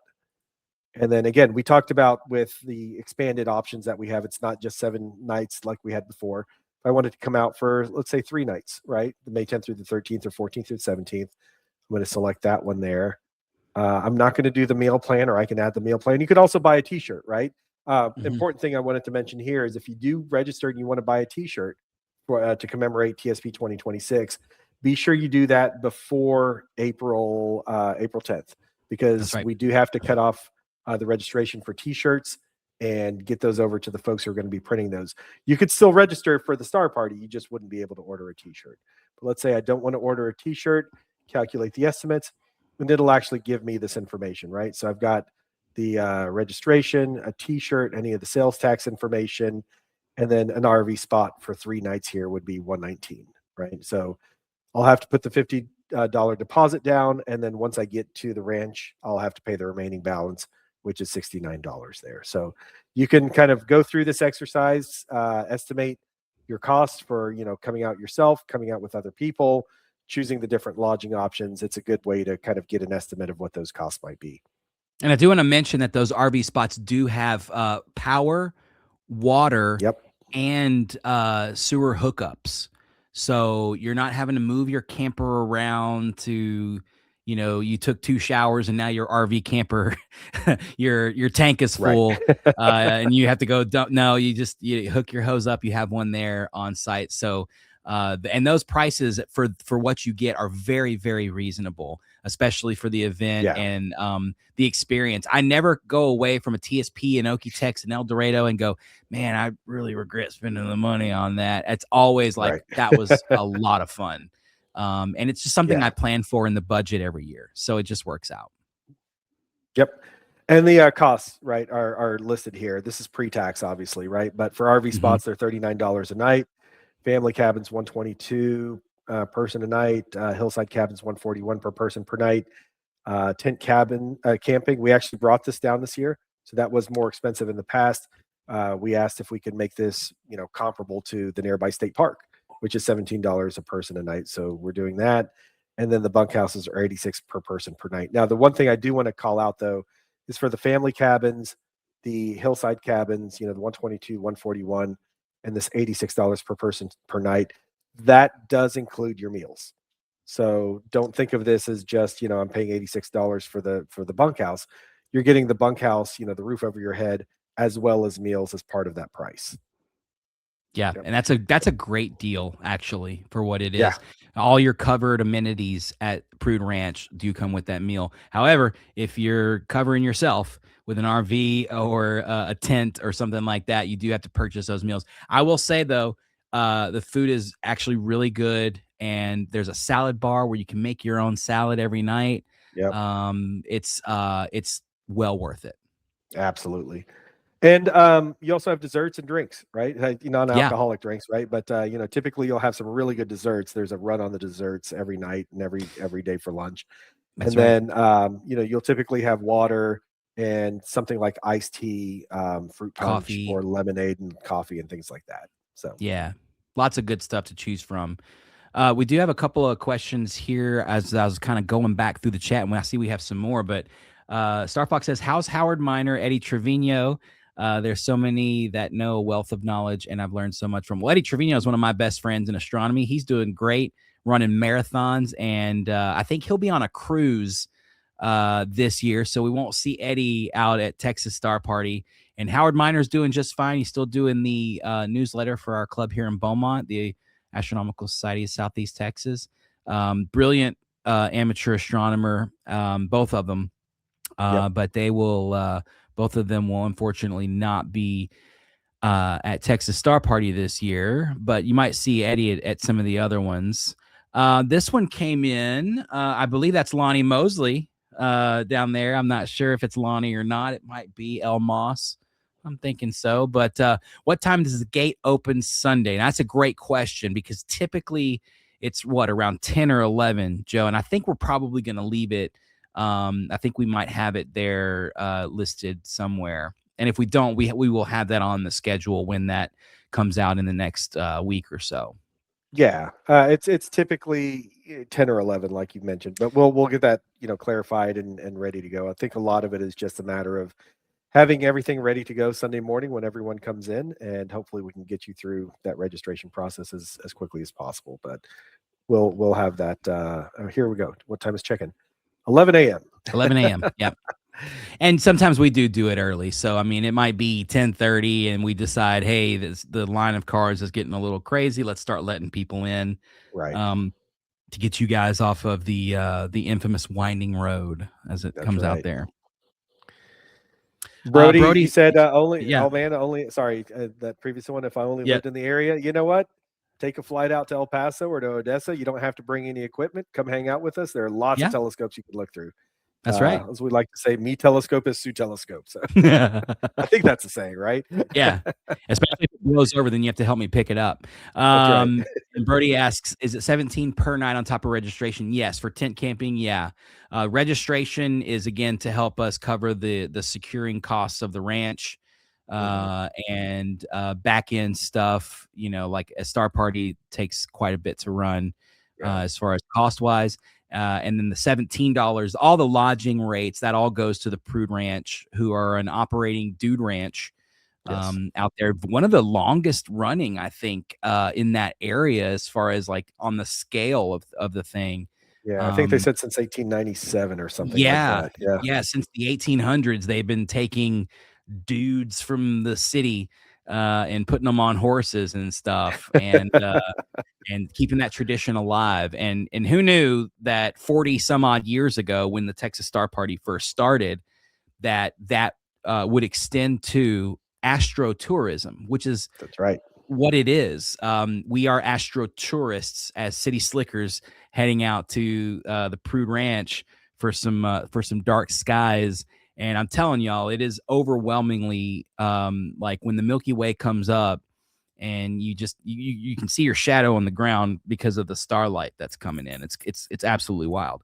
So it is for a lot of first time. Sorry to cut you off there, Wells. For a lot of first timers, when the Milky Way is starting to rise, people mistake that for storm clouds. Yeah, they're like, oh, okay, the rain's coming in. We got to get backed up. It's it's that haze over there. It's like, it's the Milky Way. Exactly. And that's really one of the cool things about TSP is we go to a lot of other star parties that are great star parties.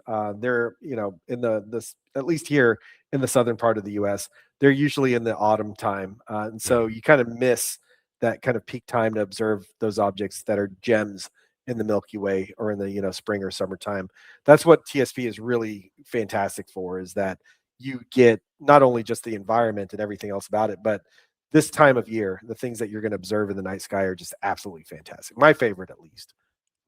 Absolutely. It's if you love the core of the Milky Way, there's plenty to look at. You can just take a scope and just pan around and never run out of things to look at. And then it's time to head down to the snack shack, get a hot dog and a hot cocoa or something.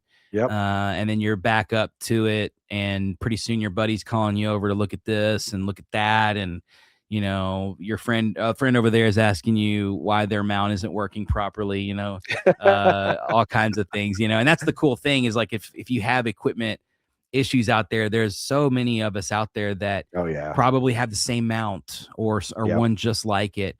And, we'll take time to come over there and look at it from our perspective, put our eyes on it. Because maybe you forgot to click an option, or maybe you forgot to do this or that. It happens.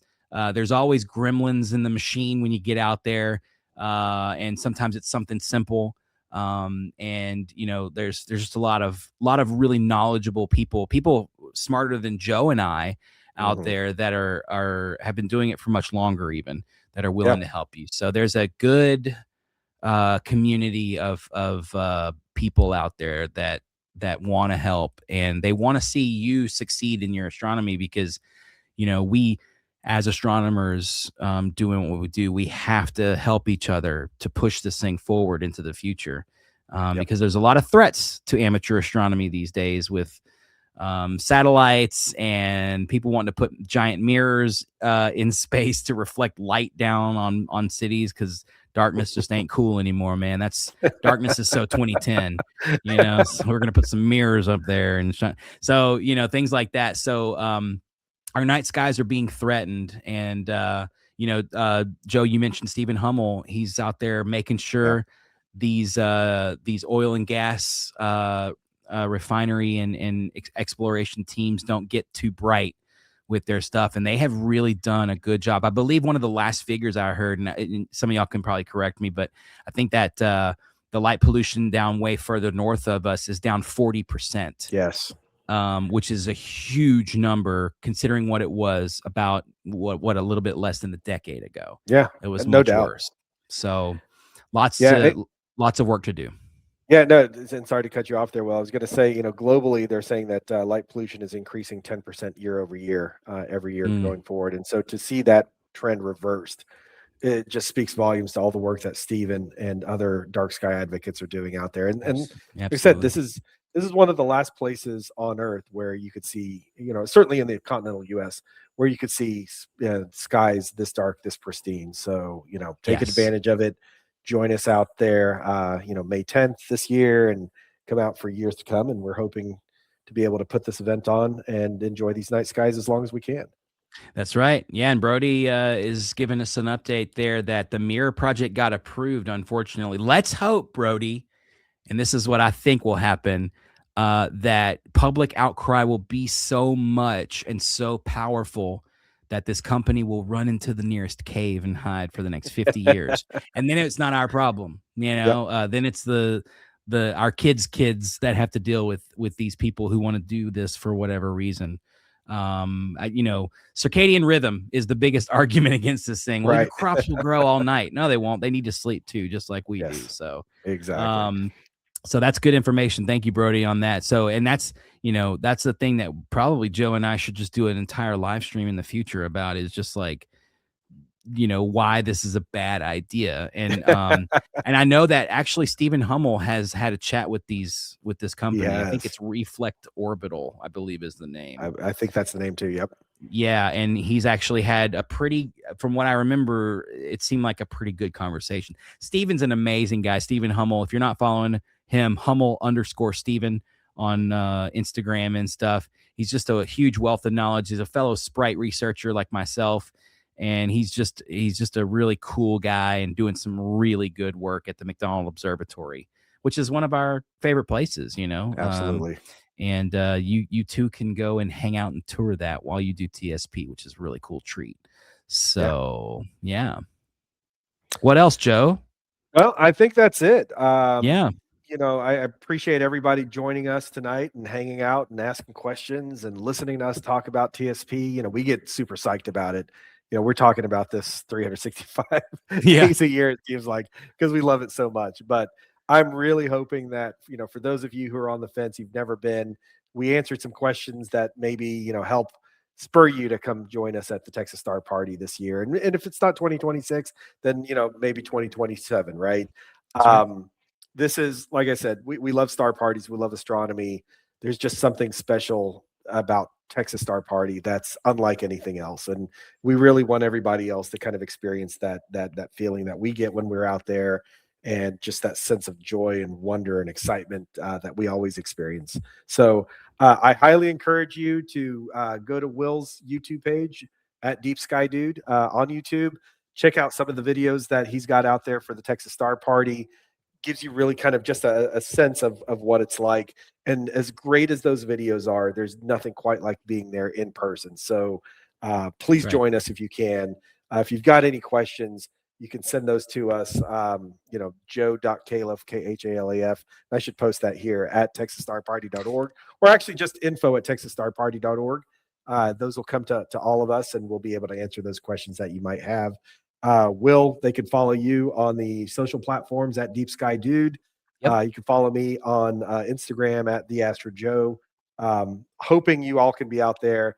Like I said, if you're on the fence, reach out to us. More than happy to answer those questions. Take a look at Will's videos about the Texas Star Party, and we're hoping to see you there in May. Yeah, and join the Discord so we can get in there and chat together, and it'll be a cool, fun place to kind of like while everybody's on premise.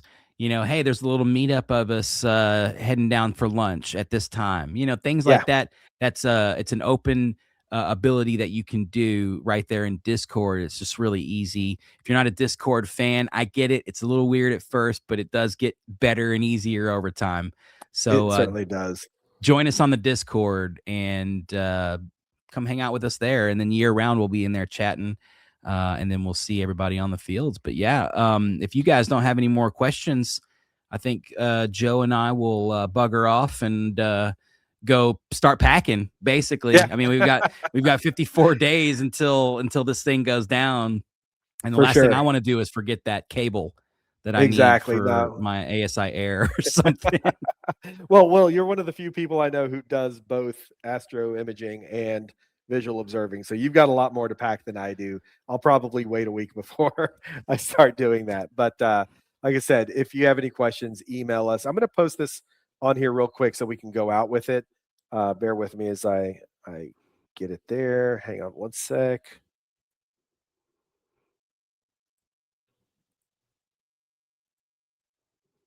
So you could see it there. Yeah, there it goes. Yeah, there you go. So https tiny.cc/TSP Discord. Make sure that it's capitalized the way it is here. You can join. We'll get you added to the group. If you're coming to TSP or if you're not coming to TSP, right? Go ahead and join that Discord group. See what's going on. Hopefully you can join the TSP community, even if you can't be there in person and, participate in all the fun stuff that we have. But if you are coming, a lot of the things that we're doing, a lot of the events, the speakers, any of the updates we're going to have, that's going to be your best bet for getting that information. So yeah, schedule join us there on changes. Discord. Yeah, exactly. Yeah. Schedule changes can happen, y'all. I mean, it just is the nature of the beast, and most people know that. So just pay attention there, and we'll do what we can.